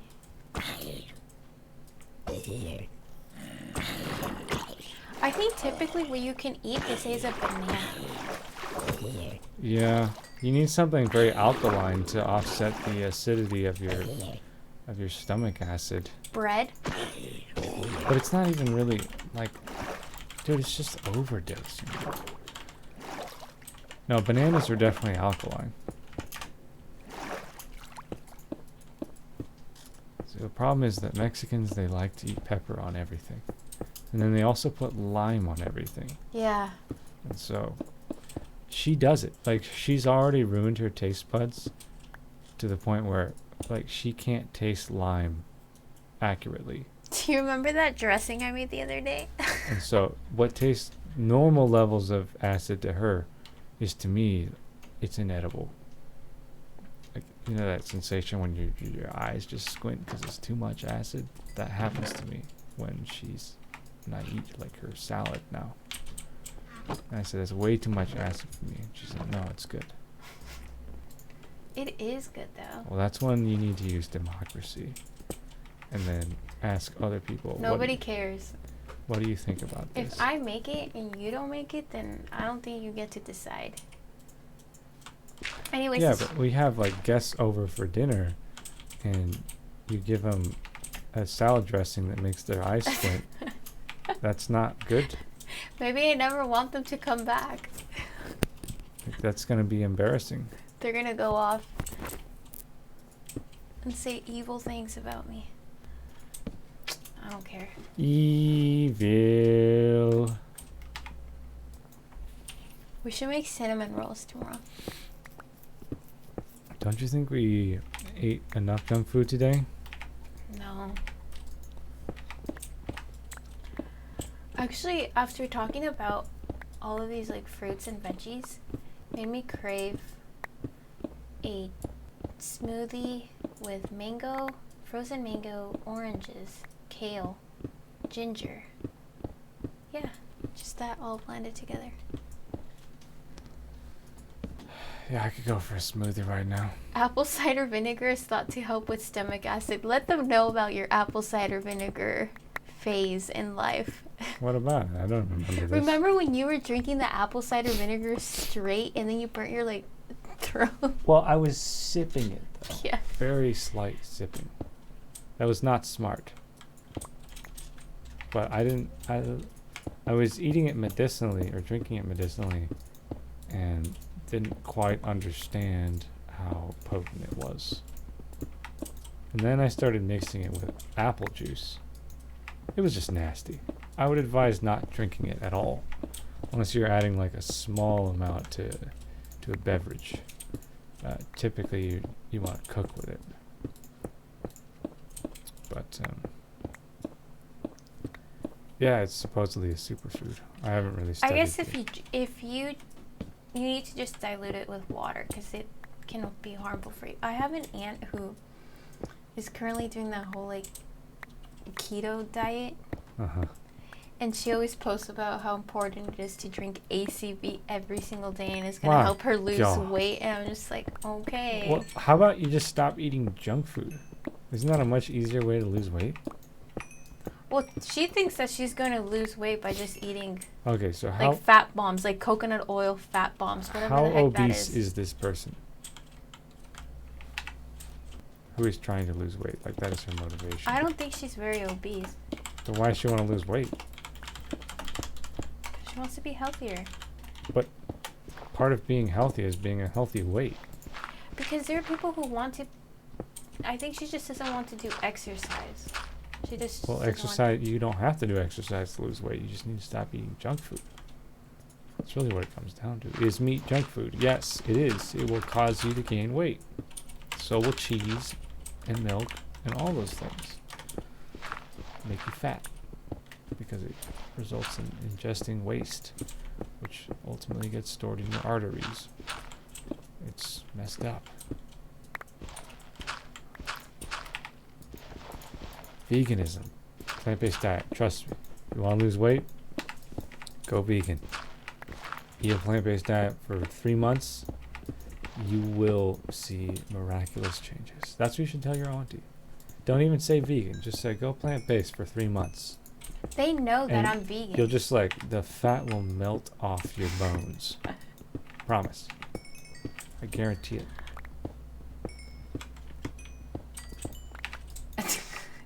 The fat I don't know. The fat is not melting off my bones right now. That's because you're at a healthy weight. That's the weight your body wants to be. I don't want. Oh.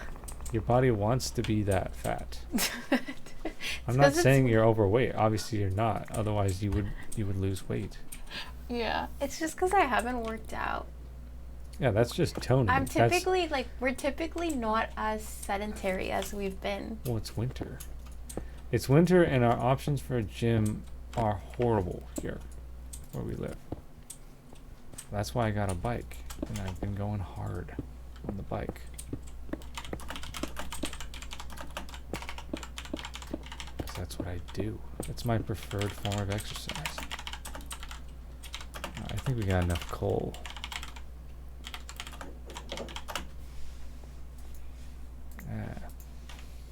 Getting hella acid reflux, are you? I've asked if he drinks. You used to have horrible acid reflux. I did. I went to the doc, and the doc is like, "Here, take this Prilosec OTC." And I was like, "What? Nah, I think I'll pass." And then shortly after that is when I got on the plant-based diet. No more acid reflux. No more. Went away right away. You know why? Because I was drinking gallons of milk. Oh, it was so gross. And I was eating so much whey protein. I was eating tons of turkey. Oh. And that's what was causing the acid buildup. I think towards the end too, you went through this phase of just eating eggs. No, I didn't. Oh, that's not you. That's my little brother. If you're hearing this, Jacob, lay off the eggs. Is he still doing that? I mean, he's doing the Veganuary challenge. See, what I don't understand is how you can go vegan for a month, feel all the effects, well, not all of them, but most of them, and then decide, you know what, I'm going to go back to eating carcasses. I know.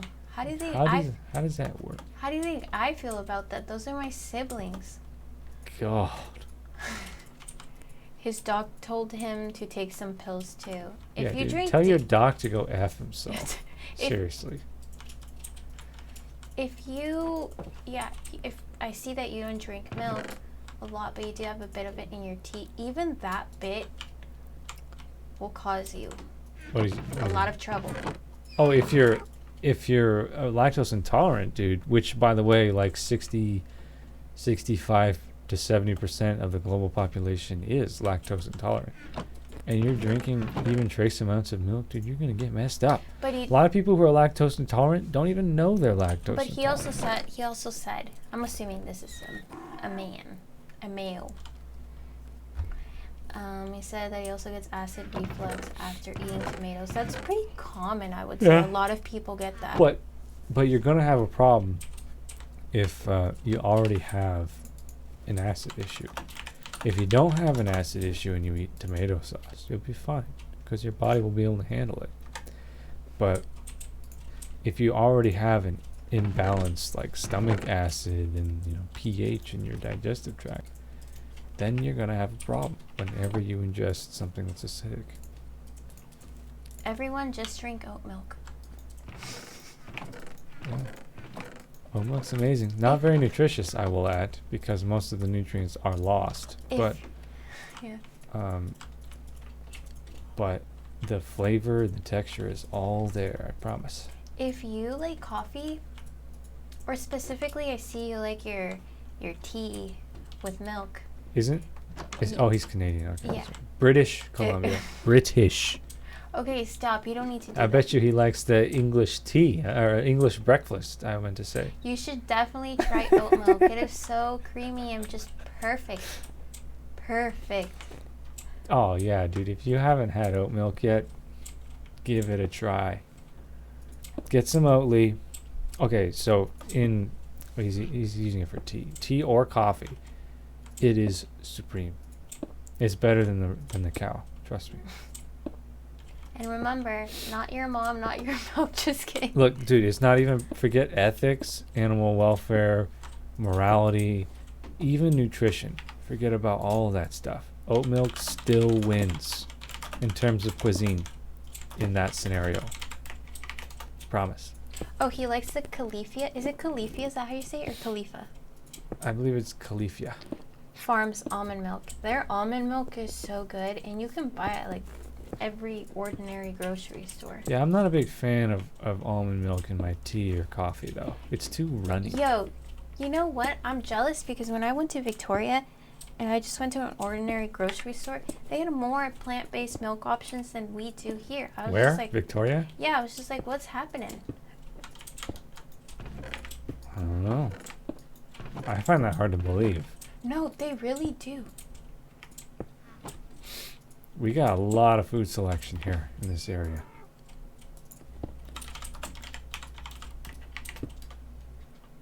Yeah, oat milk is good too. Apparently they have reformulated the oat milk again. They have been doing that nonstop. I think because they're trying to beat Oatly. Yep. That's Apparently what it's about. it's really good now. He said they also try to make his own oat milk, and it was slimy. Yeah, we've done that too. I made a video about it. I've heard that there's people who put like a little drop of oil, and like it helps with the consistency. Can't say it right now. Yes. Yeah, I've heard that, and also don't soak it. Yeah. Son of a bitch says almond milk is only for baking. Actually, you want a milk that has a high fat content for baking. Actually, yeah, that's for sure. I would not use almond milk in baking. I typically use soy. But almond or milk, coconut is also almond very milk good. is great as well in coffee, tea. You know what? Almond milk is awesome in smoothies. Like, if you like almond milk, drink it. Yeah, almond milk I prefer in cereal or just straight up drinking. But to be frank, I don't really like almond milk, which is interesting because it's the most popular by sales. I think in the United States by far.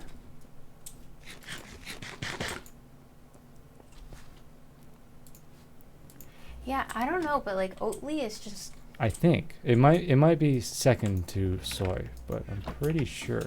I think almond milk is more popular than soy. In the U.S. Yeah, no. how would I look it up? Most popular. Oh, you'd have to do some serious research, but I've already researched this subject, and I can't remember the results of my research at this moment. I have it logged away. Hello there, Marns511 on Mixer. Thanks for stopping by. Maybe currently oat milk might be the most popular one. Really? I believe oat milk would have to be because I think a lot of it has to do with Oatly. They have such an attractive design. Oatly's so overrated. I think it's so good. They have many. It bothers me how hip Oatly is. That's what I like about it. I like their packaging. I just love the graphic design, the typography. Wow, it really Overrated. it gets to me. You hear that, guys? Oatly is overrated, and I don't care who knows it. You know why I don't like their packaging? Because they claim to be the original oat milk. I don't like that, because they're not. Freaking Spanish have been eating or drinking oat milk for centuries before Oatly was conceived. Centuries. Hi, real life. Does it look? You like the game? Does it look realistic? Yeah, it's pretty nice, but it's not ray tracing. We'll get there. What was I gonna say? I was gonna say something about Oatly. I just don't like how, like, elusive. Is that the way you say that word? Elusive is a word that describes something that is transient, difficult to find. That milk is so hard to find. Like, they literally will stock it and then it's like sold out. I don't think it's like that anymore. It's seriously, it's like that. Every time we go to Whole Foods, it's like sold out. But that's because we go late in the evening. Could be. Yes, what shader dat? This is BSL something. What I can show you really quick. BSL version 7.104.1 zip. That's what I'm using. I gotta sneeze, man. What about coconut milk? Do you like coconut milk? Yes, I do. What about pea? I do. But I would not bake with it, and I probably wouldn't put it in my coffee or tea either. I've noticed that Ripple has a half and half. I haven't tried it. I haven't tried it either because I'm afraid to try it.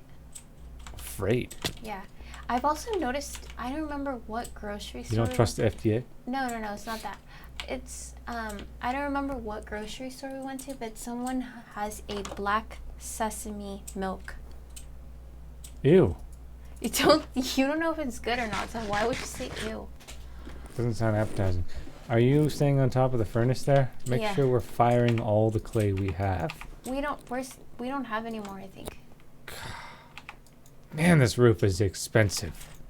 Whose idea was it to make a brick roof? Yours. My God.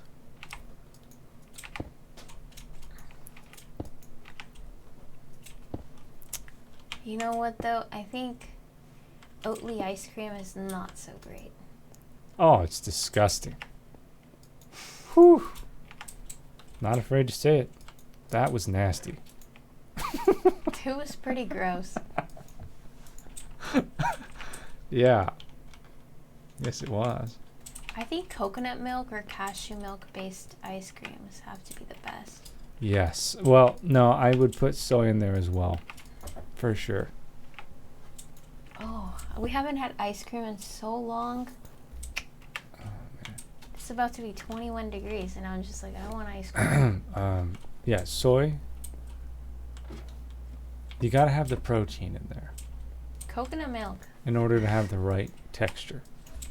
And so, that's why you need the soy. You'll be hard pressed to find a better milk for ice cream than soy. The more popular one is coconut, and then the underrated one is soy. Is cashew. Yeah, I think there's a lot of almond milk ice creams out there, and I think those are just not great. Oh yeah, they're nasty. Coconut ice cream is pretty bomb. Says yeah. Yeah, dude. You ain't lying. All right, let's sleep. We're almost done with this roof. Just go get some more clay. And then when we finish the roof, we got a log. It's getting late over here.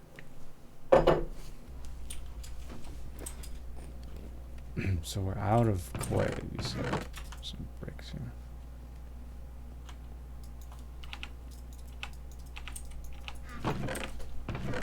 What about yogurt? Which kind of yogurt? Plant-based yogurt? I don't like yogurt. You have to at least like one. Wait, which plant would I use? No, we've tried soy, coconut, almond, I would go with the cashew. You like the cashew one?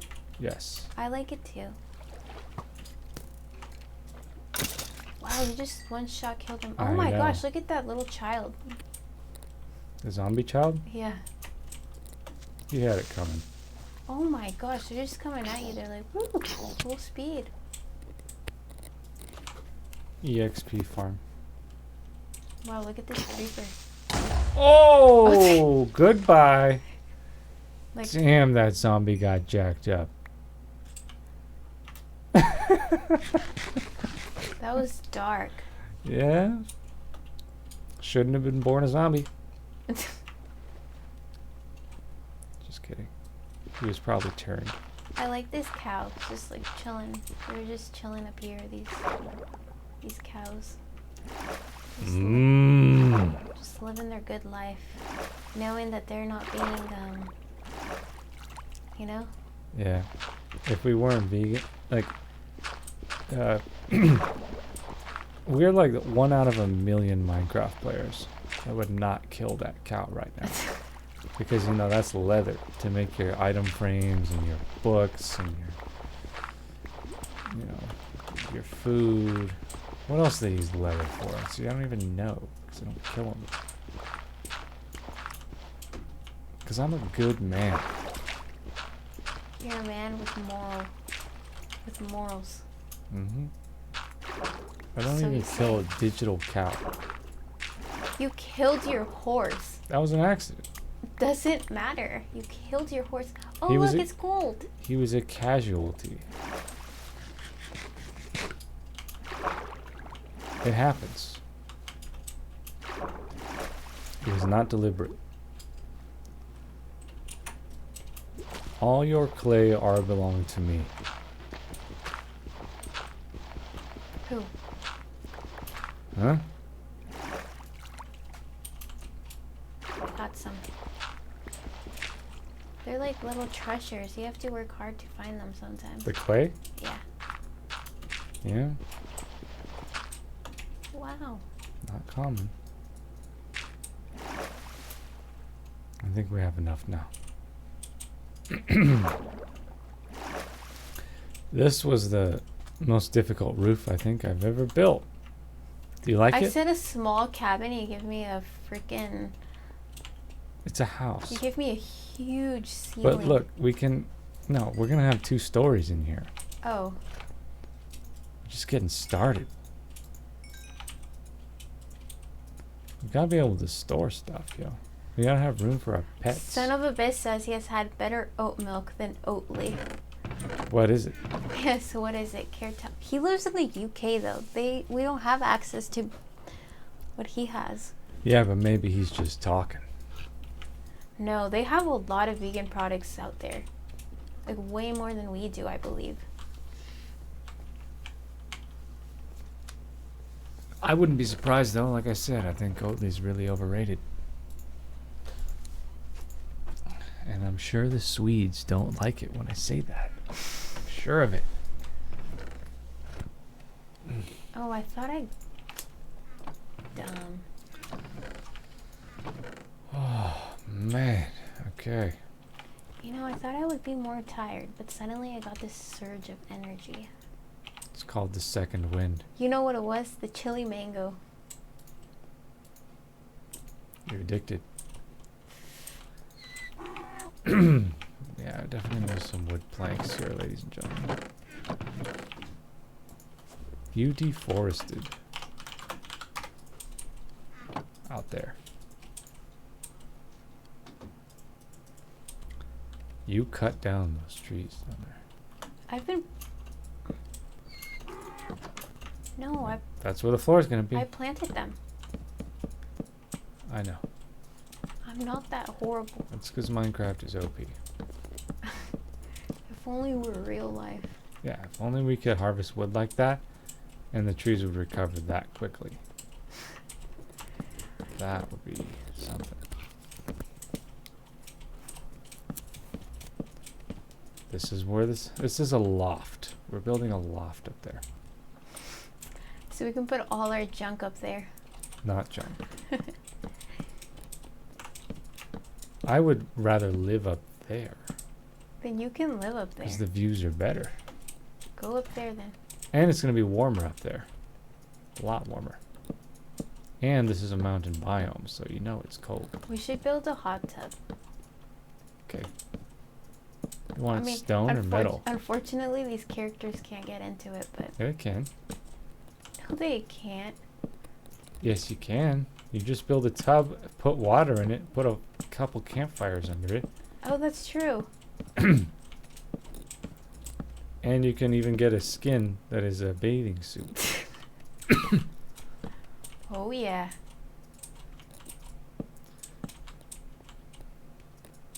This mule is my companion. Mules are easily the most useful animals in this game. Companions. The cats are pretty legit because they keep the creepers away and the phantoms too. They're useful in real life too. But the dogs, I mean, they fight, but dude, they're so buggy. Horses, pretty useless. The Wow, mules, that's mean. the mules are awesome. That's so mean. So how would you like to get to the loft? A ladder or stairs? Typically, they do it with a ladder. Depends on the loft. There's a lot of coal here. What the frick? I went mining. I have found some over here. Oh, yeah, coal veins are quite bountiful. What the? This house is coming along. Would you So live here? stair or ladder? Let's do ladder. Very well. Would you live in that home? I for sure would. IRL? Yeah. Kidding? Is that your dream home? No. I think if I had to choose between this one and Volcano Base or the apartment base, Apartment. that's a tough one. I would probably choose Volcano Base. He won't tell us what product he's had that is better than oat milk, so I don't believe him. But I would not want to live in Volcano Base during an earthquake. Neither would I. Yeah, that would be scary.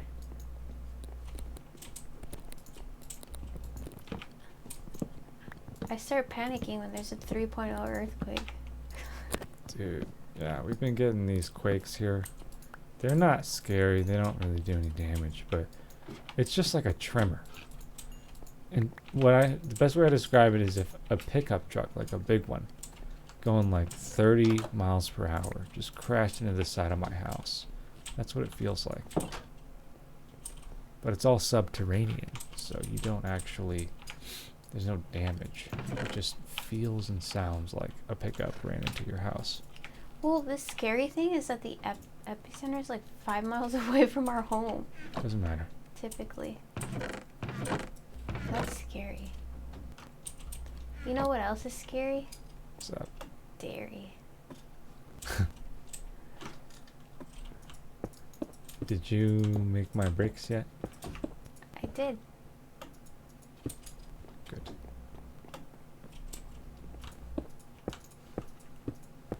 Where are they? Your bricks? Yep. They're in the third chest. I mean, in the second chest. Come upstairs and see the loft. Wow.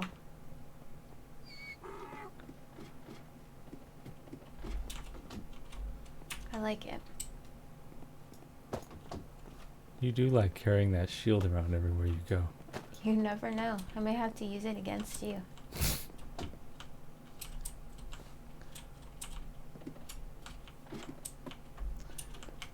All right. How do I get down? I need to do some enchants. Here we go. I don't know what else. Oh, I think the only other thing you use bricks for is pots. Flower pots. Oh, really? Yeah. Nature all. Just oat. We definitely don't have that all here. Dude, Oatly's days are numbered. They're not going to go out of business. But the days of them being like, oh, Oatly's the best, those are soon gone. Because they had a monopoly. They were the only ones that were making a widely available oat product for such a long time. That now that the cat's out of the bag and everybody knows that oat milk is the shiz,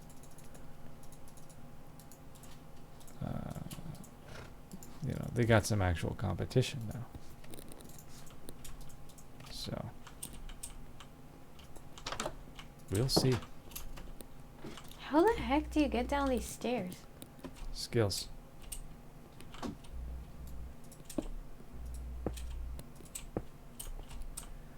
Oh yeah, this is looking real nice. I gotta say, I like the brick roof a lot.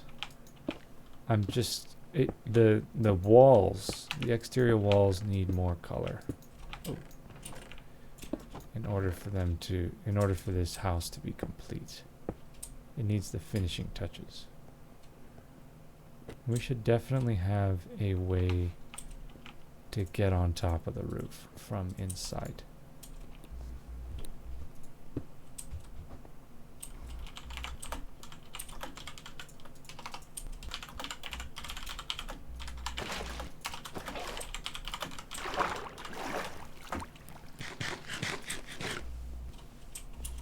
Sin of Abyss says he's never had bad oat milk. Just saying Oatly is not the end all be all. We agree on that. I have had a bad oat Yes, milk, we definitely had. I was like, what are you talking about? Is it Nature's Path? Is that what they call it? No, surprisingly, Califia Farms oat milk was not good. And they make great products, very consistent products. Well, that's the first iteration though. We had it right as it hit the market. Is it Planet Oat? No, Planet Oat's good. It's the one. No, Pacific Foods. That's that one is nasty. I feel horrible for saying that. I even thrashed them in our video review twice. Thrashed them because their product is bad. I'm not going to sugarcoat it. It's the package. Literally, the packaging says unsweetened, and the freaking oat milk is so sweet. Yeah, it's disgusting. It's disgusting. Don't eat it. Don't drink it, because you might get sick. Just don't waste your money.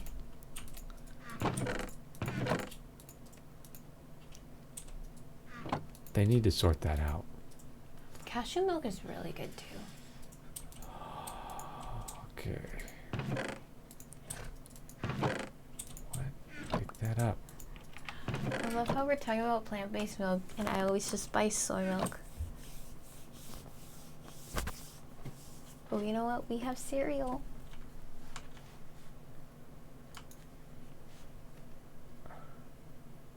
Oh, an iron ingot. Hello, Through Green on Twitch. Thank you for stopping by and showing your support. Dude, we're just playing MC and sharing it, man. Like, we would be playing this even if we weren't streaming. You know what I'm saying? So, I do have plans to, make some Minecraft vids that I expect will go viral. And I'm going to start making Minecraft Earth videos too. But, like, part of the whole, like, YouTubing or gaming video process is just, like, live streaming and having a good time with it, man. That's what we're doing. So, if you want to hang out with us, that's what it's all about. That's the only reason we're doing it. Well, that's the only reason we try to live stream on. It's for people who want to stop by and say hi. So you have the right idea, brother. Alright, you want to get into the roof up here? He says that we're vampires now. Why? Because it's late? Yeah. It is pretty late. You know what, though? We just gotta do one more thing. It's the weekend. Yeah. My sleep schedule's been terrible, man. This winter is, I'm the sort of person that just becomes like a total night owl in the winter time. I just go on walks at like 3 a.m. sometimes. Oh, crap. I need the bricks. Beep. This is a cool place, though. I could definitely see this being Sweet D's favorite base. Yeah, I like it here. It's peaceful. We should... You know what we should do? An ode to Shrek? We should find a swamp biome and build his freaking little home. And then have Shrek skins. You can be Shrek and I can be Fiona. Move. You're gonna fall in there. Okay.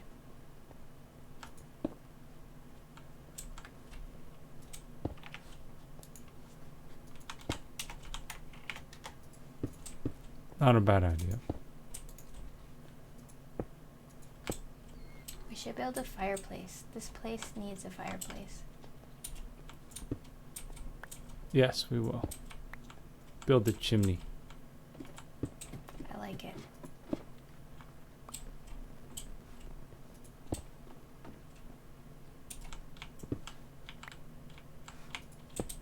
I'm so confused with these stairs. How the frick does one get down?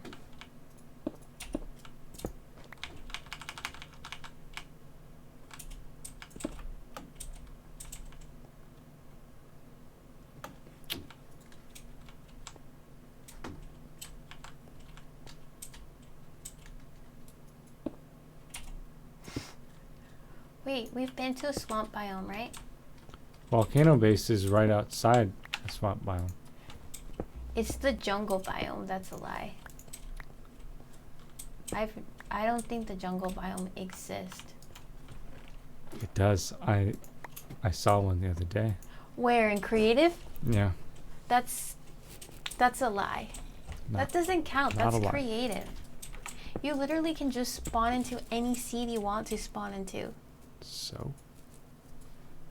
I discovered it naturally. Doesn't count. Sure does.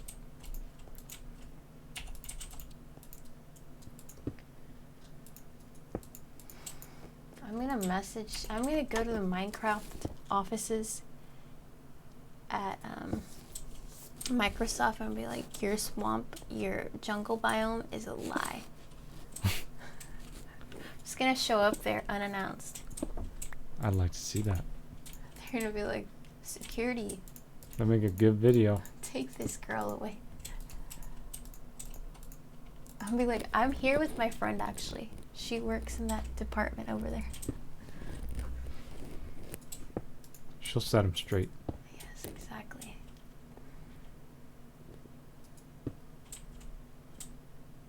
Yeah, it looks pretty legit. What other biomes are there out here that we haven't been to? Come up to the roof again.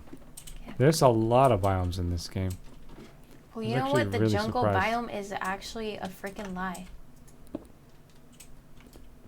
So, in the real world, having this hole here at the top of your roof would be a pretty moronic thing to do. But in MC, I think we can get away with it. What about you? I think so too. You know what'll make it easier for Santa Claus to come in? Oh, there's another raider party. Let's go Where? deal with them. I don't want to. Come on, I need reinforcements. You literally killed the other ones without me. Where are they? Follow me. Where'd you go? What is that big... Like, there's smoke over there. They're probably lighting stuff on fire. I don't want them here. That's why we're gonna go take care of them. And why the heck do they keep coming back? They follow us, just like the trader does. That's creepy. Where are you? Oh, Right you here. are. Alright, make sure you got armor on, your shield equipped, and your full health and food. I am. Let's go. So, they only attack with crossbows. Watch out, there's a zombie right there.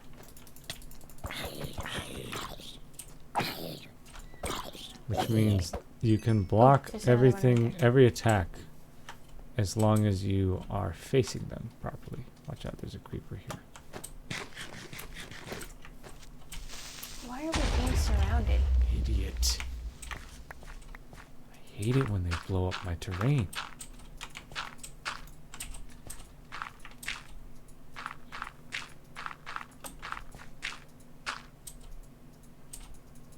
Stupid creeper. Okay, Okay, let's go take them down. I don't know where they went. They were just over here. They left. It's a creeper. They were home. Oh, there they are. I see one of them at least. Where? Down here. What an idiot. Arr! Where's his friends? Maybe the creeper killed them. No, they don't attack. Wow. Goodbye. He dead. R.I.P. Now where's his buddies? I know they're nearby. Saw them. They left. Are you kidding me? They left him behind. Those are nobodies.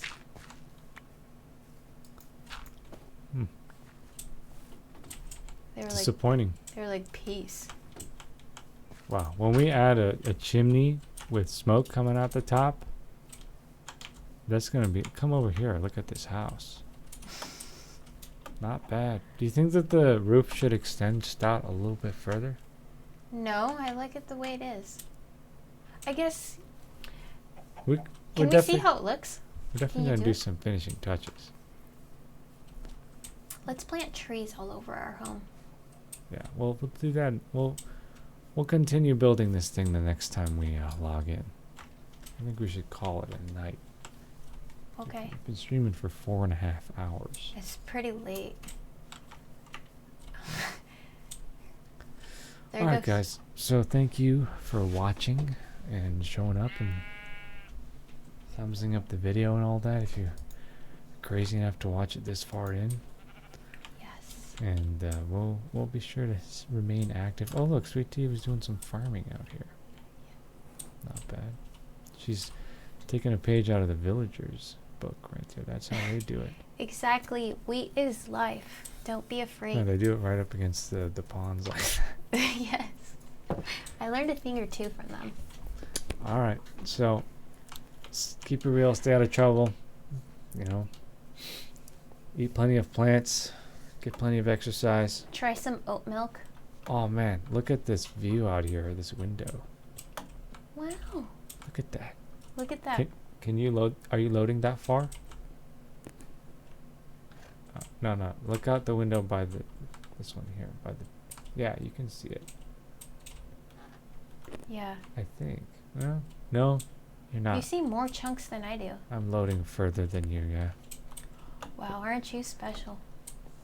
That's the advantage of this spot we selected that we saw so long ago now. We're far from home now. Yeah, we're pretty far. Well, we'll connect it eventually. I'm gonna fly there. I'm gonna get an airplane mod. Okay, guys. Stay safe. Keep it real. We'll see you in the next stream. Bye-bye.